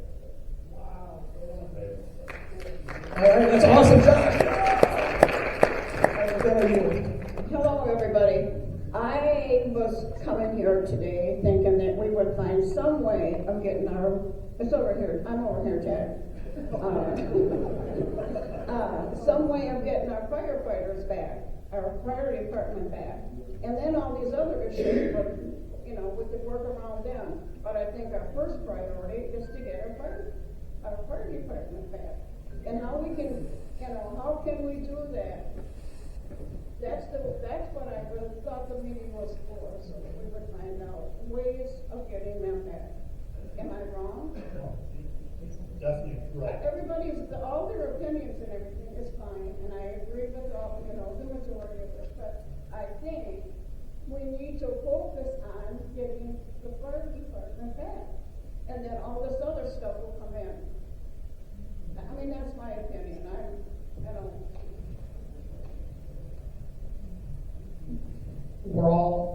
I agree with you 100%. But in this room, you all have to realize that the face of the fire department is changing. You're not going to get volunteers anymore. That bridge has been burned. How come it got so bad, honey? How come it got so bad that we lost our fire department? Looked at the 5 people that were sitting in front of the city council when this whole thing happened, and it's not just this last 2-year 5, because they've been in they've been in there 5 year, 2 years. It's the previous ones too that saw the writing on the wall. So when you're looking at the fire department, it's changing. If we had our own contract with a union, I don't know, who is the only union, guys? Help me out. Is it an IAFF number, or is it 413, right? That's right. But they would probably take us on. No, Bruce, I contacted the union because I brought that up a while ago. And apparently there's a brotherhood, and I talked to somebody out of Rockford, and he said, because I thought crossing the state lines would be a union issue because of this brotherhood, he said they're not worried about it. They're not going to go that angle. But anyway, if we have our own department, like Dave, I think Dave talked to the there from the town, that you have your own union, you write your contract. I'm not saying that this is going to happen, but if you have your 5 people on duty, you could also have, if it's in the contract and everybody agrees, you could have a paid-on-call side of the house where the people that worry, that still want to be a part of this, could try. You also got to realize that when you start this, there are physical and tests you have to maintain to get hired. You have to be availability, you have to be good shape, and that's not. So the face of what we've known is changed. That's something you've got to absorb. How are you? get behind what we're talking about with, I come and by start all the this time, I want to stop, but I and never get know back if to you're our looking. own. Question, comment? Complaint? Good to see you. You're looking good. I think we should just, what Mike stated there, that's new to us, so we're really gonna we're probably gonna, my guess, we're gonna probably pursue, work with Mike to, if we got legs to stand on, to start a lawsuit against him, to see if we can stop the sale of all the equipment. Right now, everybody here, get the word out to more people and really start bending the ears of the council members. They're the ones that we're really going to have to somehow or another persuade to make the change. Again, they got to give them 1 year to get out of the contract. So that doesn't say they couldn't hire a good chief like Brian, the guy that was just standing here telling me all the numbers. You guys Very good chief. Very good chief. I would highly recommend him, and he'd be ready to start today to start rebuilding. My opinion, if they wanted to start the new department, start the chief right now. You know, they got to keep the 1 year notice or whatever, but get the chief started in there now. Start rebuilding, which I don't think the council has even tried that since all this started happening a few years ago. They did not get a good chief in there. The last chief they had, I don't know the exact reasons he left, but ever since then, they never tried to get another chief in there. If you get a good quality chief, just like everybody knows, you got a good boss you're willing to work for, people are going to come. So you got to get a good chief in there, people will come. You can probably get some of the people that have left to Rockton and other ones. They may come back, don't know for sure. But as Bruce said, some of those bridges have been burnt. In my opinion, there's no way in hell I'd work for this council that's in it right now. No way. That's probably one of the reasons too. I was talking to somebody earlier that several counties down south of here knows about the crap that's going on here. South Beloit is a laughing stock right now because of the fire department. The other surrounding departments, we were talking earlier about mutual aid, some of the other departments around here has taken them off their mutual aid because they don't know what if they can send, what they can send. They know they've got good firefighters, but because of the leadership, they don't know what they're going to get, so they took them off the mutual aid cards. They will come here for mutual aid, but like I think Scott or somebody saying about that big fire they had, I think Josh, they had a couple weeks ago down by Walmart. South Beloit wasn't there. You know, right down the road. It used to be where we would fight to get on the engines to go to those calls. You just don't have it anymore. You got to get somebody in there, a good leader that can actually, and that could start right now. That could start tomorrow, but this council has to agree to it. They are the ones that have to do it, because I checked with all kinds of city officials, state officials, and everything, being that they are a city council, which I know they know it. I have no doubt in my mind, we're screwed. They can do whatever they want. They don't have to answer to us. Go ahead, Kurt. Jack, I was just going to help address her question too, and I think a lot of people do kind of wish we could fall back to what it used to be. But I mean, even if you could arrange and put everything in place, the spirit of volunteerism in the communities, it's just nowhere close to what it used to be. If you have an open seat on the zoning commission or library board, I mean, there ain't much work to that, but you play heck getting anyone to volunteer to fill it. And firefighting, when we all got on, you know, you want to be on? Okay, here's your turnout gear. We answered a few fires, then we'll have our first training session. You know, it was just time and you know, all the qualifications and certifications. Part-time guys is not gonna mess around and try to run his life and everything too. So I mean, full-time's the only way. You know, like you said, if you could have a hybrid system, that might work. And you know, you wouldn't live and die by volunteers. They would be a bonus. And that'd be great because people can see that and it might inspire some other people. But as far as going back to what it used to be, yeah, that's long gone. And it is a shame, but it is.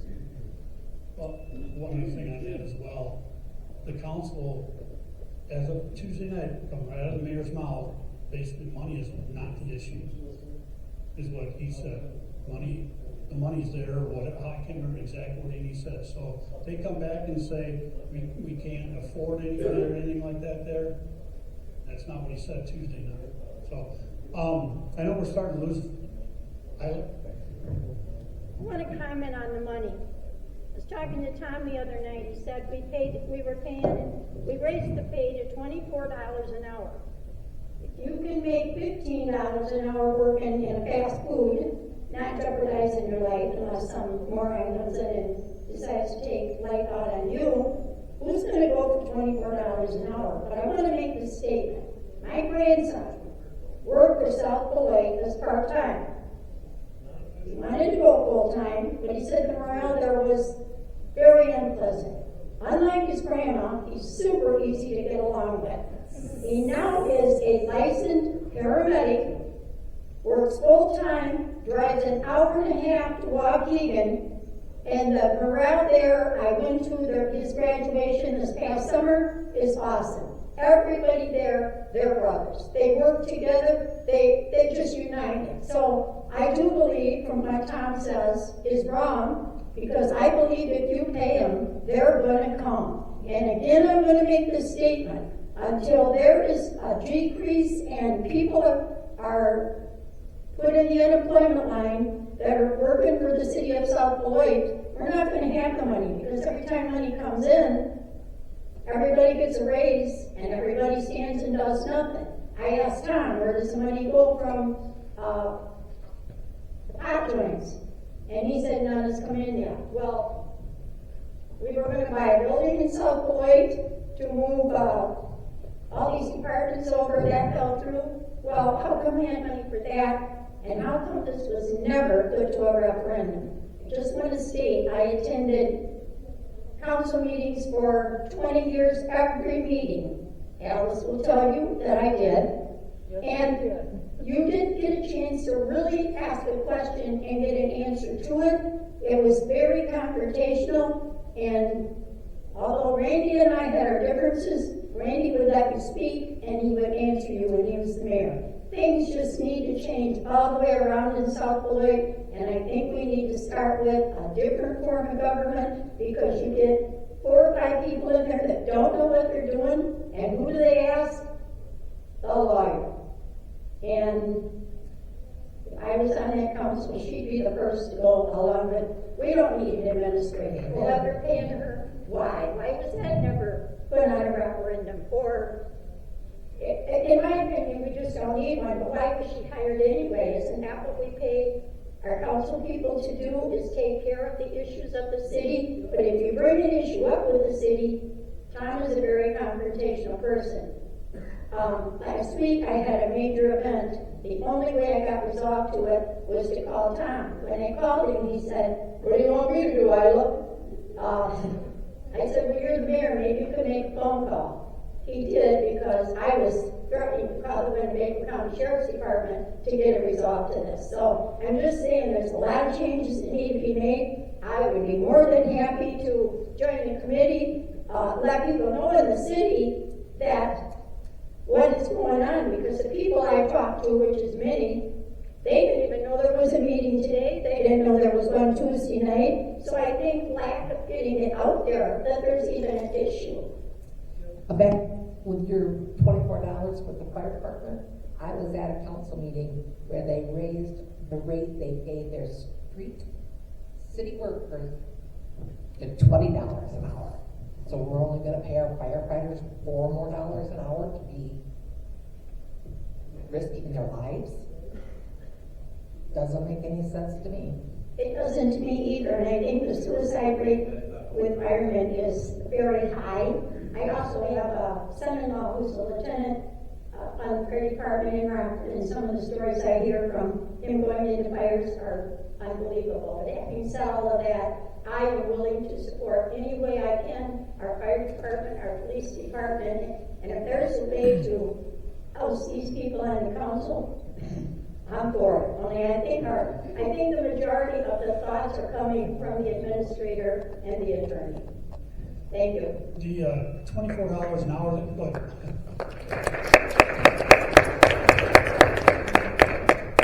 the $24 an hour also was for the paid on premise guys, the paramedic level. The full-time guys probably didn't make that.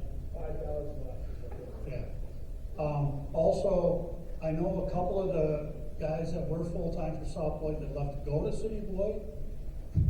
From what I've heard, would have stayed if they'd have paid them a little bit more money. But they left the city. What I want to do is, I know we're starting to lose a few people here. First of all, I mean, we'll still answer questions, but definitely want to thank Mr. Fisher and the school for allowing us to have this out here today.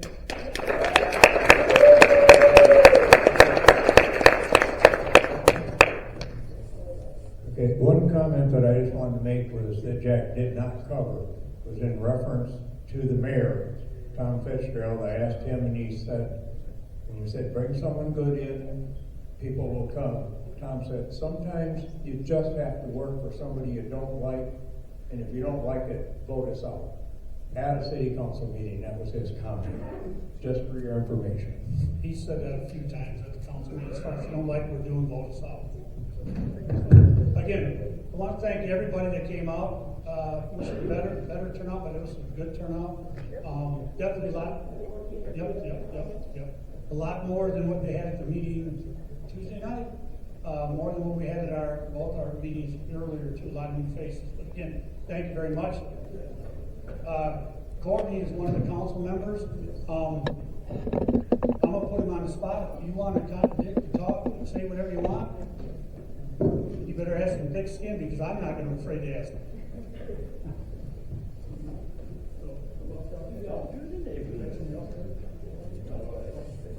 There was one other.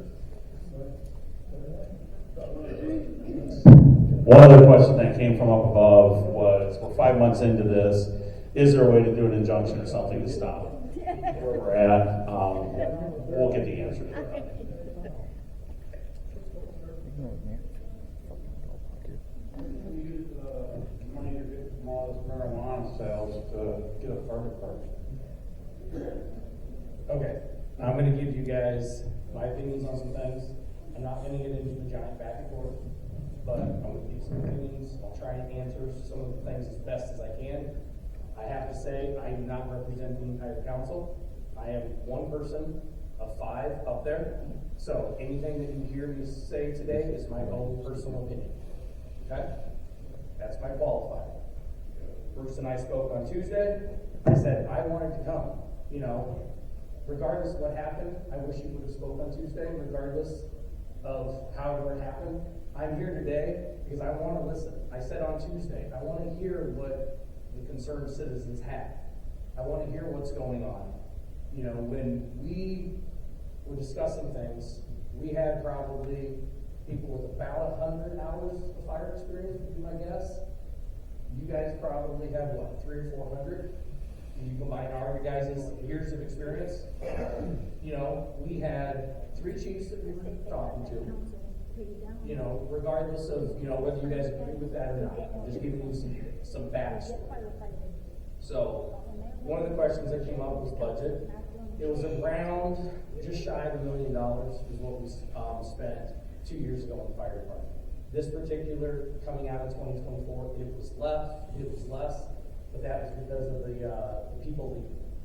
So, but at the time that we were talking about the contract with the town of Beloit was going to be, I don't know, less than 100,000 more, but it was more, but it was less than 100,000 more than what we had spent. That would have been 2023? Approximately, yes. So by the way, I came on the council, Chief Griffin came in June, we were installed on the same night. So June of 22 was when I stepped on to the council, when Tom went from becoming a council person to the mayor, I interviewed and was selected to replace Tom on the council.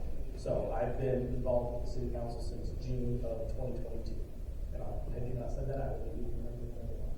So So that's the budget question. On Tuesday, one of the things that I had said was that, it's come up here, what's the plan? Is there a 1 year, 3 year, 5 year plan? And one of the things that I said was, we're trying to get through this. And I'm pretty sure I said Tuesday, you would probably know better than anybody else. I'm not saying what we have is perfect, by any better, which is why I want to hear from you guys. And I said on Tuesday, I'm happy that there are people, it sounds crazy, I'm happy that there are people that have concerns, because I want to know. If we're not doing something right, I want to know. Does that mean that I can change it? That doesn't necessarily mean I can change it. Again, I'm 1 of 5. But that's why I'm here, was to listen, and I didn't want to steal any of the thunder from your guys' meeting, which is why I said, I'm going to sit here and I'm going to soak as much of this up, because I heard an awful lot of stuff today that I hadn't heard before, guys. Plain and simple. That's why I'm here, is to listen. That's why I was here to try and soak in as much as I could. I'll flat out tell you, and then again, you're going to every meeting. When we talked about equipment at the meetings, I did not believe that we had. Correct. Today is the first I have heard about any equipment being sold. So thank you for you're there. Today, coming to this meeting, is the first I've heard about any equipment potentially being sold. They're talking about the ability to do it. And the ability to redistribute, not, as they said, redistribute, but selling it. Huh?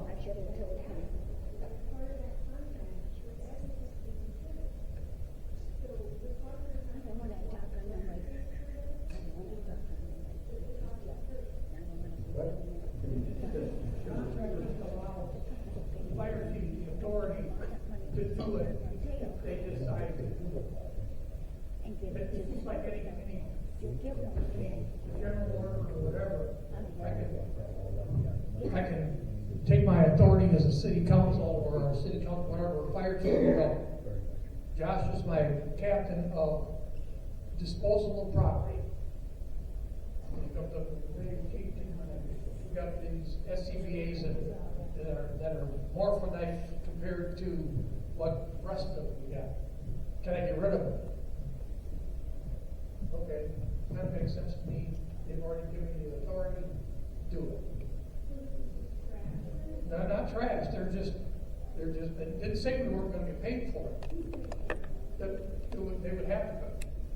Of course, they could trash it. You could do anything about this. But the city council allowed that. I don't know what the hell to do for, but you disposal of property, you have to have at least a mind's eye of what it's worth.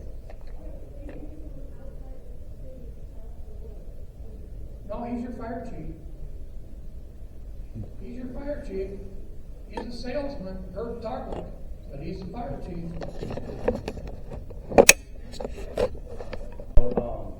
Who is the chief of the bus? Coots. Okay. So, he mentioned he was guessing $2.5 to $3 million. I have been told to rebuild our staff from scratch would be upwards of $3 million. So he mentioned 2.5 to 3. Is that accurate? I don't know. I am not the fire service. But again, that was just what he had mentioned. I just want to say I have heard similar numbers. We talked about the $1 million contract for 2 people. So, contract states a minimum of 2 or 3. We went into this, 3 people, 3 shifts, 9 people is what we were expecting. And then they had told us it was going to take 12 to 15 people to be able to give us the around the clock of 9 people. Would it take 12 to 15 for 9? About right? So we're not getting what we thought. Is that a problem? Yes. How do we fix it? I don't know the answer to that question yet, everybody. So that is my question. So when you enter into a contract, if they're not meeting what you're expecting, can't you do something? Can't you file something against that to get out of that contract because they're not meeting your? That's a great question that I would think an attorney would be able to answer that I can't answer. The contract is 2 to 3. The contract is 2 to 3. The thing about it right now, they are meeting the minimum with 2 people. The thing is right now, as hopefully Courtney is really caught on with everything he's saying, 2 people, not even 3 people are enough. Hopefully he's catching everything everybody's saying here tonight or today as far as what the citizens of South Beloit wants. They don't want this contract. So hopefully he's catching on to that. Hire chief, South Beloit wants their own fire department back, whatever it takes, basically. Now I'm going to go back to Mr. Varney for a second. You said we have 4 during the day and 3 at night in December 22? Yeah. January, February, and March, looking at the schedule, we averaged 4 in the day, 3 at night. There were times we had 5, because we had a student, a paramedic student that we'd be training, or we would also have people who just come in and ride for the fun of it. Somebody was talking about how, the fire department and fire service will never look like it used to. That's what I keep being told. I think you also alluded to that. It's never going to be the same. It's not like what you see on TV. Again, I'll say it till I'm blue in the face. I don't have any fire service experience. I have to rely on people that are supposed to know fire service to put something and give something to us to be able to do it. So, again, I just wanted to give you my 2 cents. Again, I'm one person, as an individual, my 2 cents. Question? If we, Probably. If we take this attorney off, why did we agree minimum to when 2 isn't enough? And 3 is not even enough, but it's more. So, great question. Great question. So, when we did this contract, we were also being told that town of Beloit was going to need a little bit of time to get the staffing to where it needed to be able to do everything. As we already know, it got kicked from July to October, and as we already know, there's been plenty of hiccups and missteps as each month goes, Give them 6 months with 2 to 3 people, and after that, it's a mandatory. That's what we pay an attorney for. We want our back.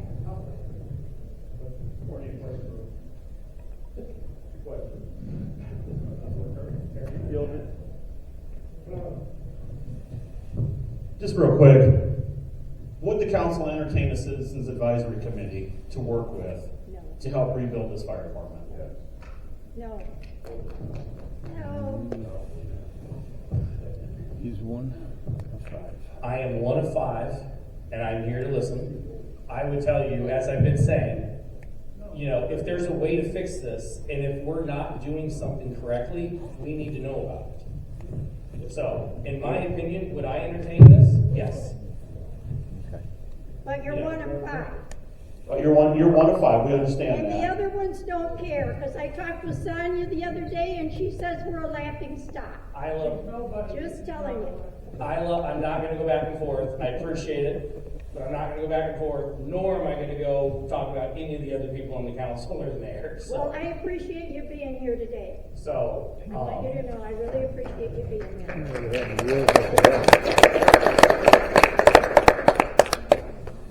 But as I said, I am here to listen, and as the first thing I said, I'm hearing things today that I've not heard. That's why I think we can take it back to the yes. Who wrote up the contract, then went over it before it was signed, you guys? Typically, the attorneys work on the contract, so it would have been an attorney on our side and an attorney on their side. 2 attorneys. The attorney that's at the council meetings? It could have been somebody from her staff, but that is our city law firm, and then the town of Beloit would have had a law firm on their side, and both attorneys would have had to pull it together. Because the Beloit city attorney did not agree to it. Yeah, I gotta get her out of there. Get me go so long. You gotta go watch West Street again. Have not attended any meetings, my bad, and I really regret it now. But I'm trying to figure out, because I haven't been in any meetings, have people been given their full 3 minutes to voice their opinion Yes. You've been staying long enough. on stage, is that true? Yes. Josh? Yes, you are given 3 minutes. And they have been given their full 3 minutes. You can take public comment. You can actually, I've seen people go over the 3 minutes. Nobody here to Okay. But just because you necessarily ask a question doesn't mean you're gonna get an answer. Right. You may, in that 3 minute time, I may throw 20 questions out, which obviously I'm not gonna get an answer at all. Okay, so a question of mine is, it seems very fundamental here. How do we talk to the council? If we're not getting answers, I mean, you cannot expect good citizens to show up to meetings if they're getting blown off every effing time. So so the public comment is the beginning. So the meeting follows Robert's rules of order. So the public comment is in the beginning, you're allowed up to 3 minutes, and the council is not supposed to respond to those. Correct, but it happens, absolutely it does. But according to the rules, we're not supposed to. It is supposed to just be the public addressing the council. The first meeting in January, I said, listen, we need to have a community meeting. Whatever we can do to have a community meeting so we can sit down with our constituents. The second meeting in January is when we settled on that date, which was last Tuesday. I will be the first one to tell you guys, and I've already said this to my council and the mayor and the city administrator. I did not go into that meeting on Tuesday thinking there was a 3-minute timer. I will go on the record and state that. I did not know there was a 3-minute timer. Had I known there was a 3-minute timer, and it was because it was called the committee of the whole meeting. I didn't know that the committee of the whole meeting had a 3-minute timer. I thought I was asking for what was necessary to have a community meeting. I've since learned we need to have roundtables or things like that, which allow back and forth. But a city council meeting and a committee of the whole do not allow back and forth. So I did not realize that until Tuesday when I was sitting there. I did not know that. I thought my suggestion of the committee of the whole was going to allow this. I did not realize that was not the case. Go ahead. I have a couple questions. One, I don't know what meeting I heard it in, and I don't know who said it. There was someone on the council over there. There will be no breach of contract with Beloit as long as we have mutual aid. I just wanted to make sure that that's confirmed. And then the second thing I have to ask you is, if staffing is such a problem, why did we fire the part-time? So your first question, refresh my memory, I was listening to something. No contract with volunteer. I do not know how to answer that question. Plain and simple. I don't know how to answer that question. Full disclosure. Second question, part-time. I asked that question on Tuesday night after the meeting. And I'm being told that we have an issue getting part-time because they're having an issue with union stuff. I don't know if that's true. I have no idea. But that's what I'm being told. And I asked that question Tuesday after the meeting, saying, okay, can we bring part-time back to help fill in the gap? And I'm told there's union. I think it was probably said more politely that it's a union negotiation. So that's the best I can do to answer that. Courtney? Hi, Alice. Hi. Nice to meet you. I have a question. Do you know offhand how many people with Town of Beloit that are licensed and where our certification is at? I do not know that count off the top of my head. I honestly haven't heard that count since, again, you go to every meeting. I don't know that we've heard that count since November, December, but I could be wrong. I only heard Brian actually the last before he had That wasn't the certification. We were talking about the certification, the dual state certification a lot between showing where the number stands. Roscoe told me, and somebody, and I'm not going to give names, but Roscoe told me it took them over a year to get their certification to go full-time. And from the state fire marshal. And they told me at the time this all happened, that you guys went with the contract, that the state fire marshal had no idea what was going on in South Beloit.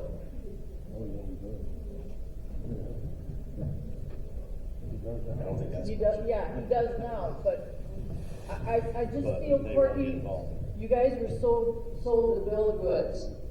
And in this last month or so, you got rid of somebody at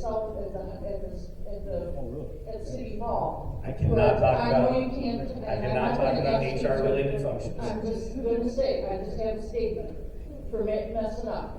And that came from somebody out of City Hall. Pease has messed up. He sold you guys a bill of goods. And if you're gonna get rid of somebody like that, you need to do something with Pease. And that's my opinion. So, One question before you get going again. One question that somebody wrote up and left on the table up there is how much will it cost the city when Rockton and Roscoe start charging us?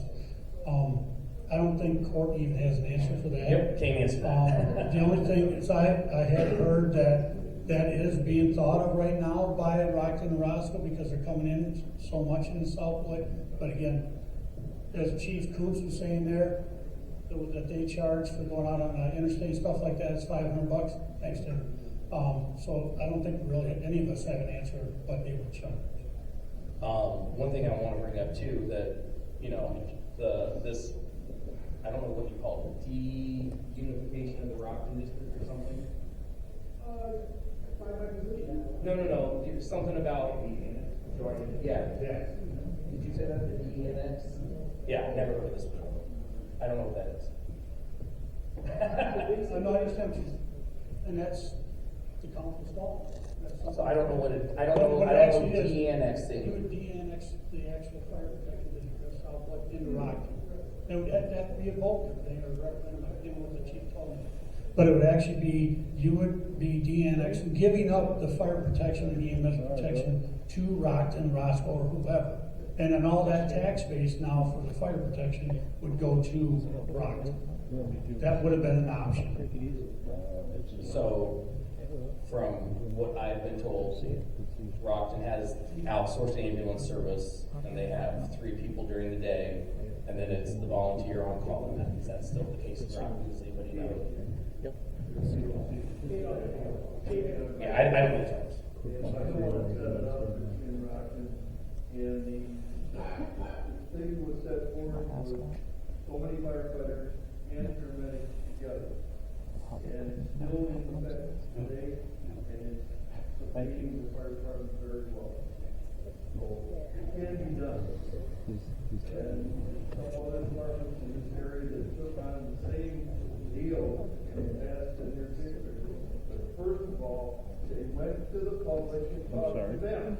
They didn't sit there and put all this stuff together, but they went to the public and moved it around and said, what do you guys say? He's the only commissioner here. Or you want to keep what we You guys got? down there on the floor. And went to the public and talked to them. None of this stuff, doing on hindsight. About state? Yeah, he's part of the city. He's part of our. But if you want the other side, then you need to talk to the commissioner. You need to talk to And then go out. No, you went out and signed a contract and told the public to have it set up.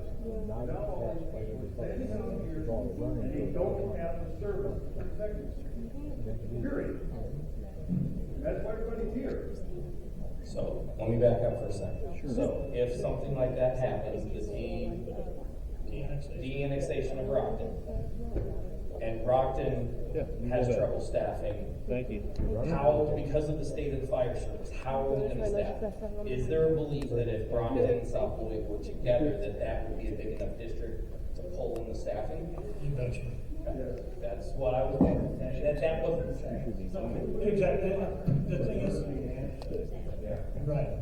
Yes, that's plus. When it comes back to you hire a good chief, they will come.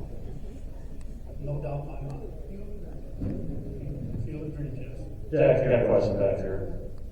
Okay. Well, it's not really a question, it's just a comment, because I did get a hold of the IGA signed between both parties, and I I just, after looking at it with section 3 regarding compensation, I would just seriously urge that the city council look, I don't know how to tell you how strongly this should be, but I feel like there needs to be a metric-based system of performance and staffing in order to guarantee a level of payment.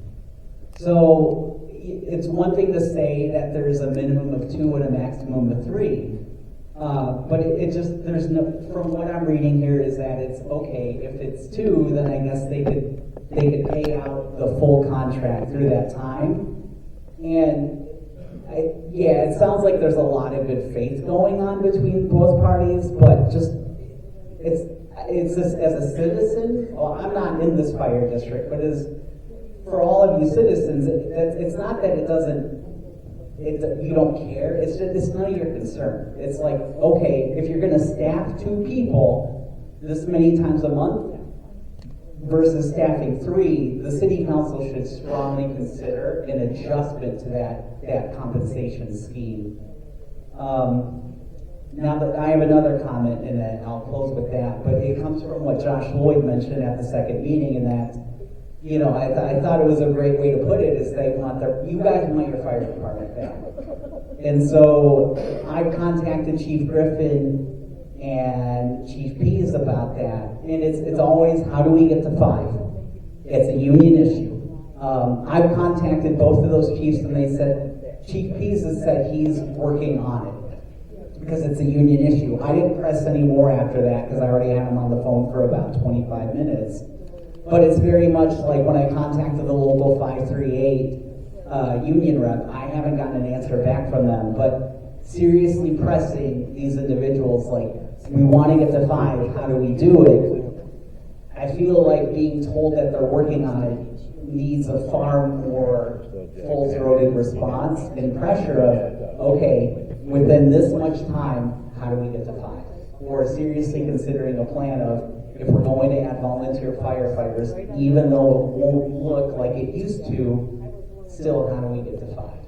So I would just strongly urge those 2 things of getting the other side to say, all right, this is the metric-based pay scheme for Section 3. Okay, you're going to have 2 firefighters per shift. All right, this is how much you'll get paid. If you're going to have 3 this many times of the month, that's how much you'll get paid.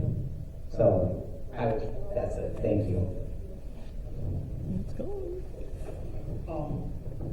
But I want to thank you for coming, first of all, having the guts to come. Hopefully you took a lot out of coming out with the comments. People said they want their department back. One thing, personally, I don't live in the city anymore, but I got a lot of friends and family that do. God forbid if the ambulance, Town of Beloit is paid to cover South Beloit first and foremost. In my opinion, they should not be, whether it's an engine or an ambulance, they're covering South Beloit. They should not leave the city of South Beloit from mutual aid unless they have somebody there to back them up. But they're already doing it. So once they leave South Beloit is not covered at all. Nothing. So you got a delay where, as Kurt was saying, how fast the house fire spreads now. A code. Seconds count. If Town of Beloit moves into their new station, that's probably 12, 15 minutes at least response time. For anything, you're screwed. The house is to the ground, your loved one is beyond bringing back. So hopefully, Courtney, you're able to take this stuff back, and the others listen. I doubt one of them, I'm sure will not. Hopefully you're able to take this stuff back. Again, I didn't want to say it to you, but I'm going to be man enough to say I really appreciate you coming. That, as somebody said about getting a citizens committee together, I think it's Kurt.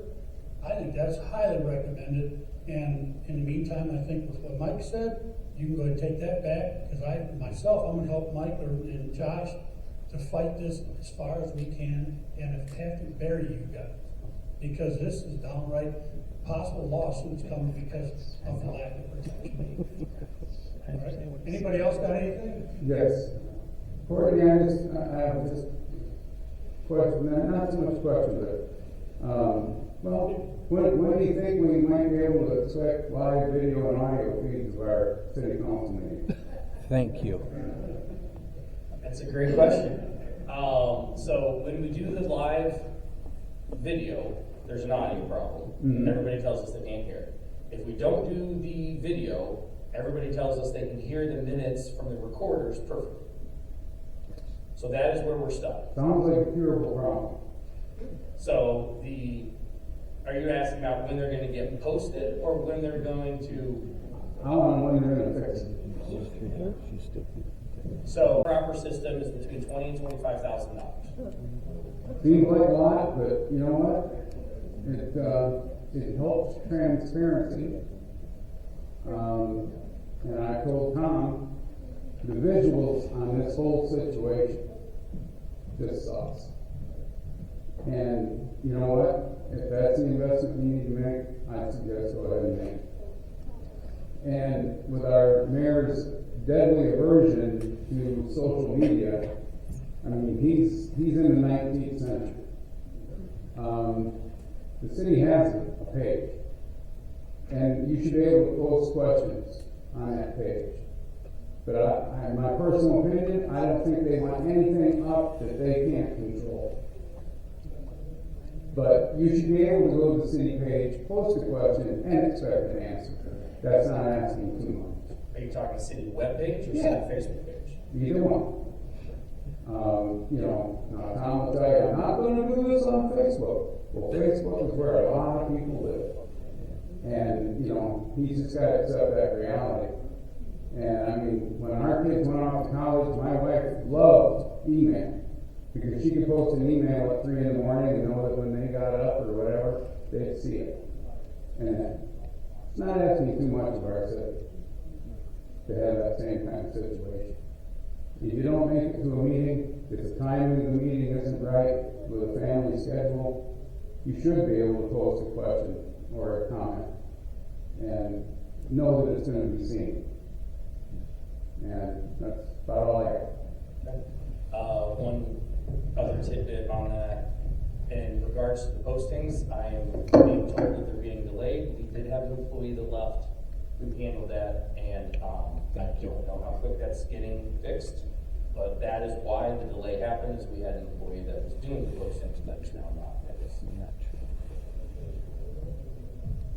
So, a couple things on this. I think we can live stream, even if the quality isn't 100%, and record it with just the audio.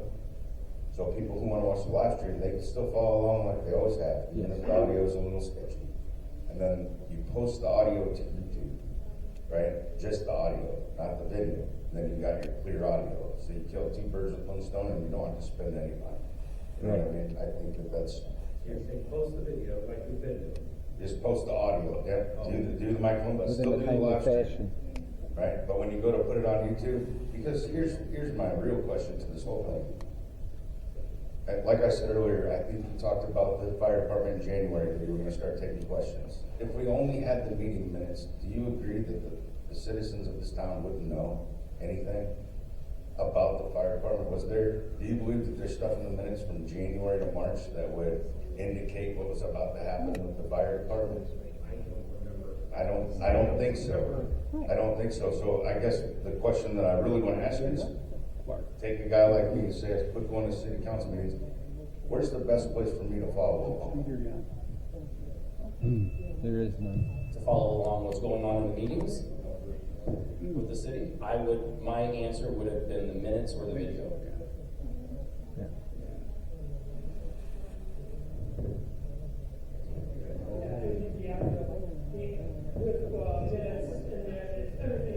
Delayed. 2 weeks. Whatever action the council would have done, or someone prevented from having to Yeah, and as Josh said earlier, and I know Brady Miller had emailed me about this, asking about when things get posted. The agenda gets posted on Friday. That is 100% true. The agenda gets posted the Friday before the meeting. I have the weekend to digest everything and call people with questions. I typically don't call anybody until Monday morning if I have questions of what I'm digesting. And then we have the meeting on Monday night. So you are correct. It It's posted on Friday night, the meeting is on Monday. Correct, I get the full packet. Yes, it's just the agenda that is posted, you were correct.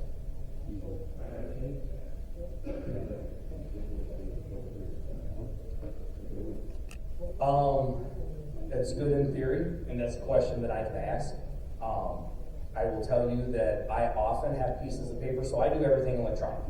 I often show up on Monday nights with pieces of paper that are modifications to things that were in the packet. You know, whether it's a number changed on this or we're changing something. So even from Friday to Monday, my packet is different. So I don't know what would happen if you did it a week early. I'm not saying it's not possible, I'm just saying I don't know. But it's a great question, it's very valid. And I said the same thing when Brandy emailed asking, like, it's a valid question. You know, it's the way it's been done. That's not a great answer. I hate that answer in my business. Thank you. But that's how it's been done, you know, in my 2.5 years. The exec board, I believe, is that to discuss what we're going to talk about at the next one, or is whatever's discussed in executive meeting the one that nobody can stay for? Oh, executive session. Executive session are items that, for example, if there is a police union negotiation, that has to be done in executive session and not done in public comment. We can have the comments and then we can give direction in there. There are times where you come out of executive session and there's something to vote on, but most of the time the executive session is for something, and negotiation is the best example of what happens in executive session. It's something that can't be discussed. We have to do the annual reviews of minutes. If there are lawsuits pending, those are discussed in executive session. Just examples. Those are quick. Does that ever come to the, are things that were discussed in there that don't make it to the city that should? What's not discussed? I don't know, I'm asking, is there anything discussed at those that, you know, you start with one thing just like this, you just start with No, issue and then the attorney shuts us down frequently. If we go into executive session, we have a punch list. These are the items that can be discussed. And when we start to derail, the attorney says, hey, whoa, that's out of bounds. We've got to get back onto only these items. And minutes are taken for that as well. Yes. Just not available. Correct. Executive session minutes, correct, are not. Disciplinary personnel issues are done in executive session. Okay, thank you.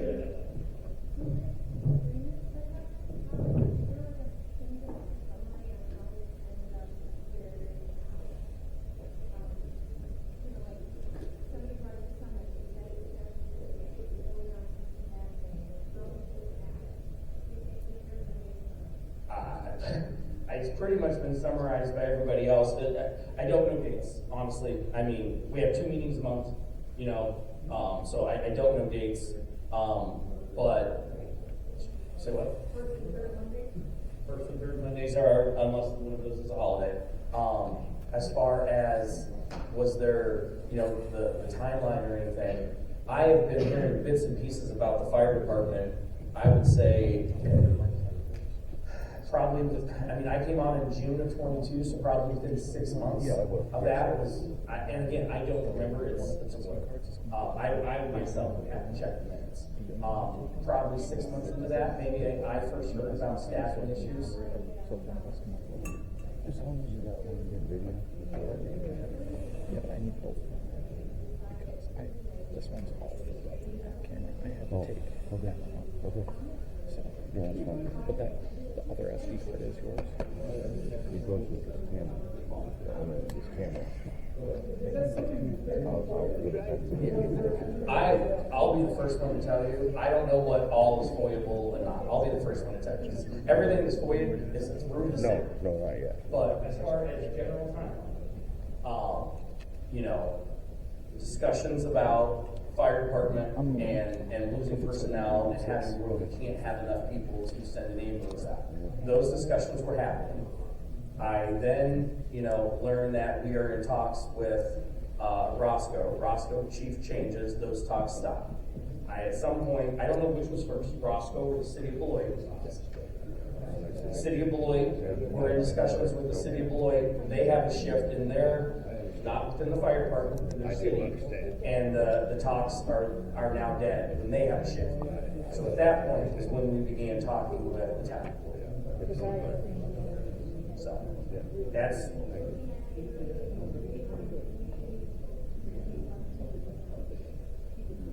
We went to Harlan Roscoe, we went to the city of Beloit. I'm told we went to Rockton. Today you guys are telling us that we didn't. So, I'm not going to debate that.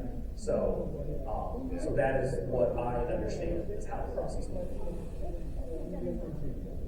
So. Cool. Thank you so much.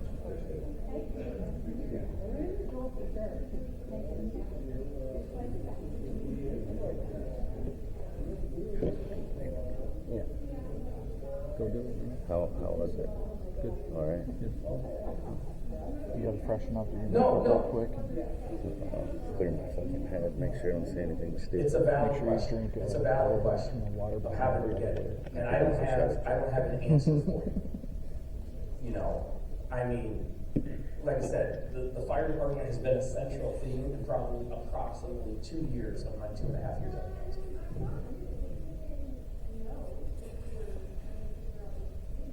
This lady's bill. Used to be on the fire department. Yeah. Like I said, I'm hearing from what I'm gonna guess at 100 years of experience from 3 people. And as I said today, probably 300. I think the situation is a proposal was given to administration from the chiefs and passed down to the council. And the council believed outright what they were being told. Not saying some of them didn't do their own homework. Maybe not. I can't verify that. I know as a member of the department, now one of the council members came to me and said, hey, we're looking at something like this. You know your rules and numbers. What are some options? I work the weekend.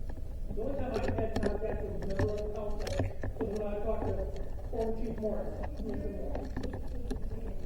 Yeah. There were times that I went around the chain of command on issues.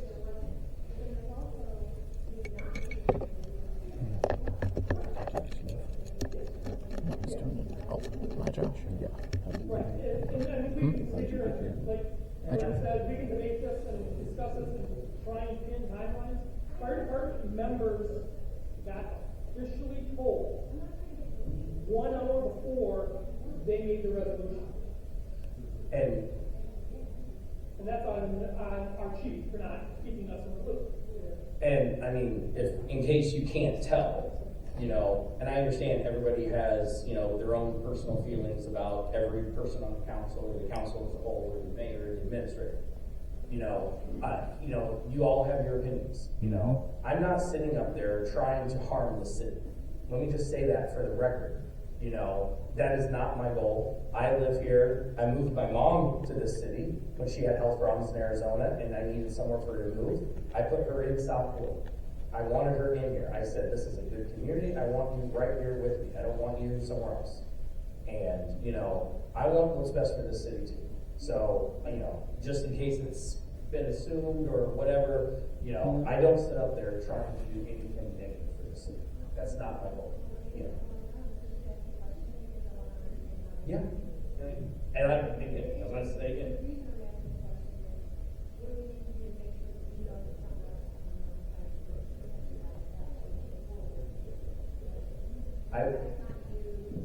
I will tell you I'm here because this entire situation has opened my eyes. That is why I'm here today. Because I am so that is why I am here.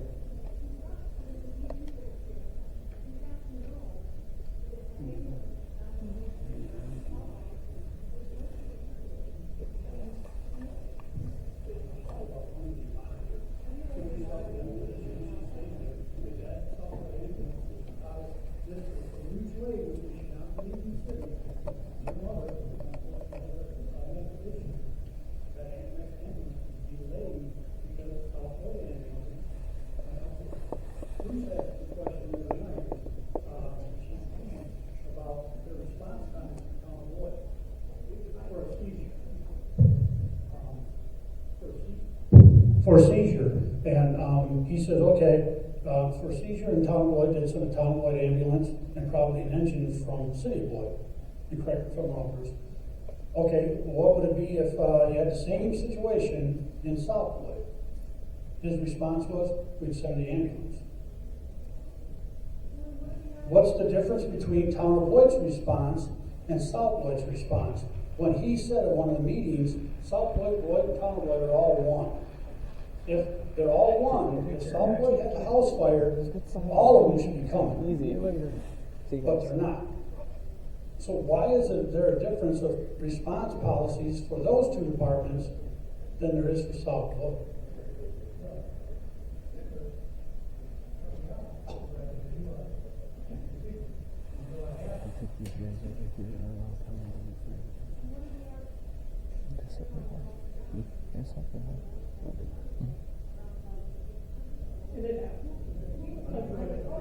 Look at me, I'm not a pillar of health. My body is not a temple here. Yeah, but that's no different than it's been for the last 50 years.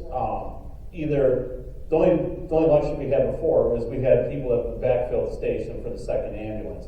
However, daytime. Exactly. Right.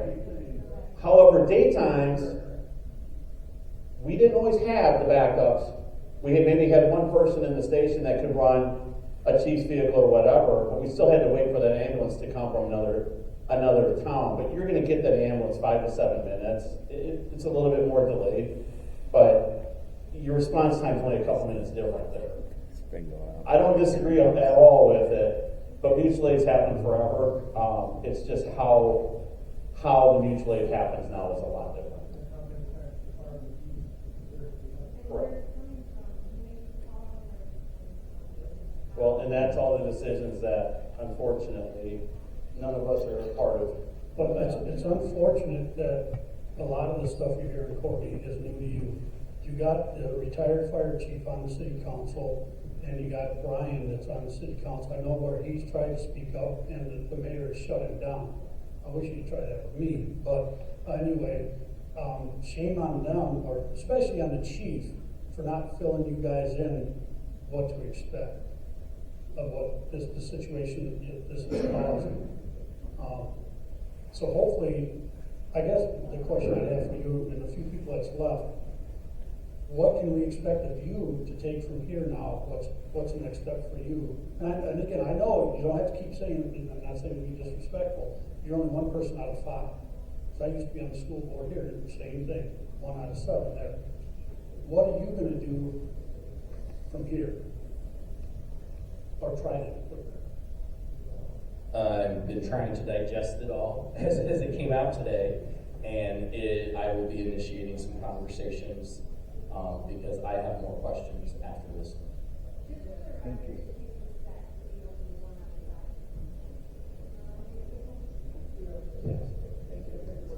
I got tough skin.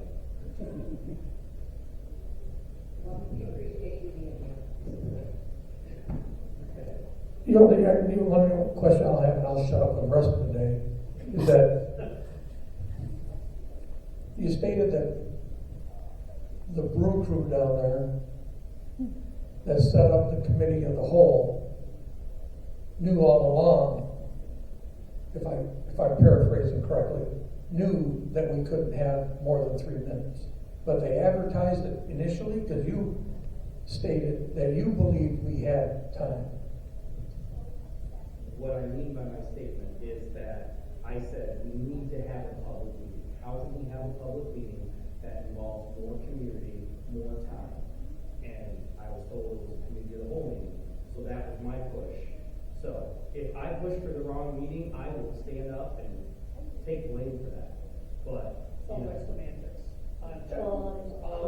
Correct. So I don't know that anybody was closing the agreement. I don't know that by any means. I just know that when I left the meeting, I said I thought this was going to be a different format, and if I screwed up, my exact words, if I effed up, I'm sorry. I said, but I had a different impression. Yes, and we had sent letters out.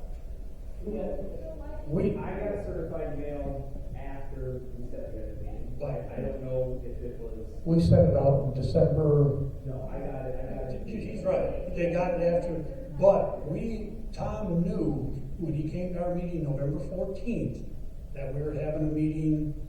We didn't have the exact dates, that we said the last, January, early February.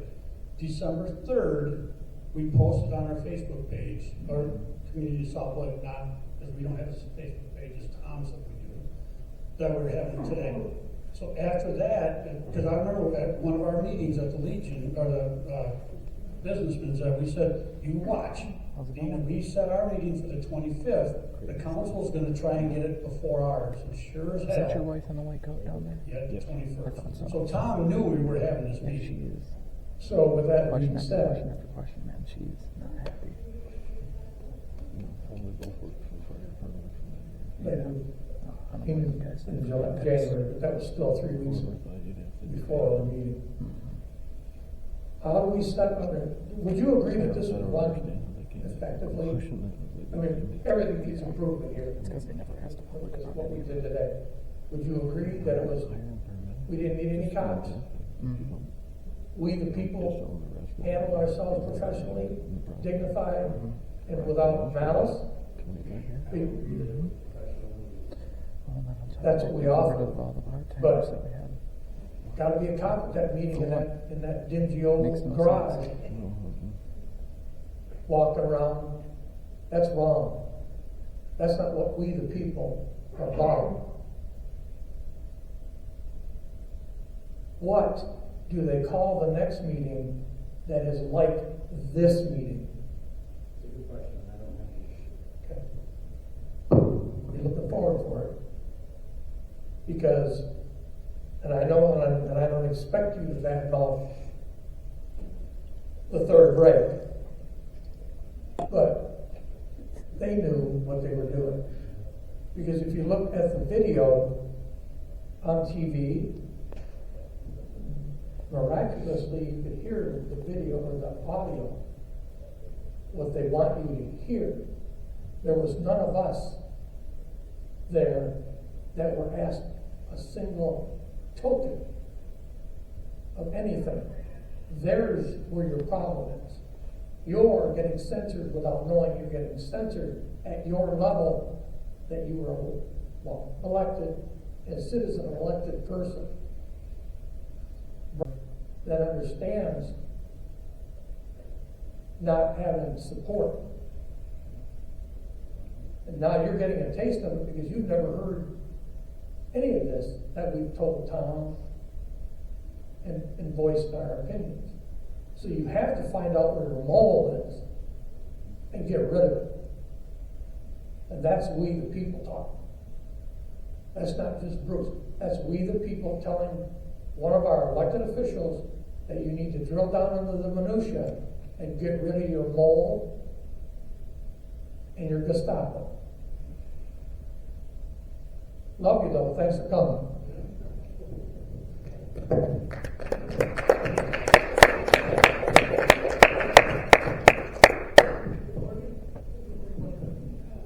Can there be something added to the next agenda regarding the transparency and clarity on the South Beloit website for upcoming projects or things that might have been tabled that are significant, substantial to taxpayers? transparency and clarity on items that might be substantial to taxpayers, is that what you're saying? So, to put it on the agenda, it can be a discussion item or a vote item. So, if it gets put on the agenda as a discussion item, it can be talked about in open session. It's nothing that would necessarily be voted on because it's not an action item, but it is something that can be discussed. Whether it's on the agenda or not, it can be brought up as a discussion item. So can a citizen propose that item to be on the agenda, get a second, and have a discussion, or is that submitted beforehand? I'm sure Friday at the agenda will be developed. You're asking a lot of questions on policy.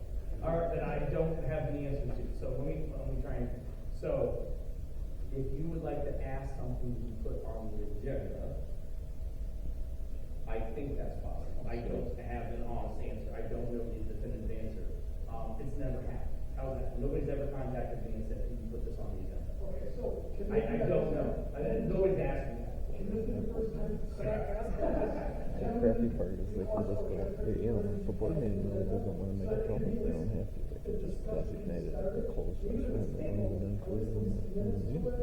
Yeah, you can go talk about whatever you want. And it doesn't have to get reported. That's all you gotta do. Everybody does that. It's on the So the Open Meetings Act in Illinois allows you to add an agenda item with less than 48 hours notice, but you cannot vote on that agenda item. So but there's the procedure to do that, but it's, because I was looking up how do you get on the agenda before 48 hours, I couldn't find anything. I looked at the city website, couldn't find anything, and I'm not saying it's not there, just saying I couldn't find it.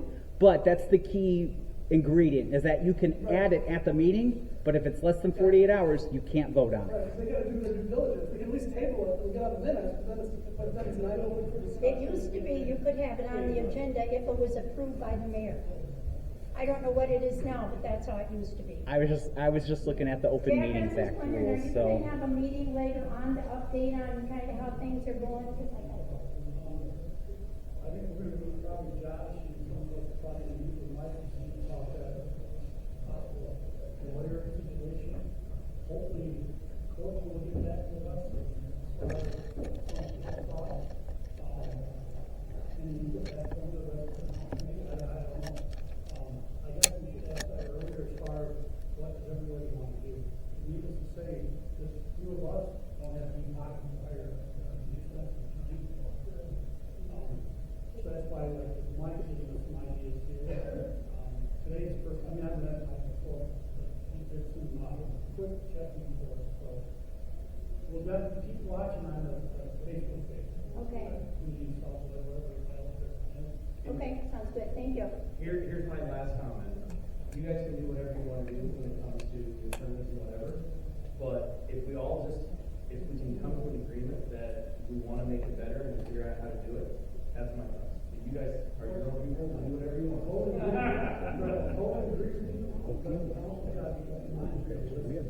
I understand. I think the guy that was down here, he talked to us before and said he's very interested in helping us. Thank you guys, everybody.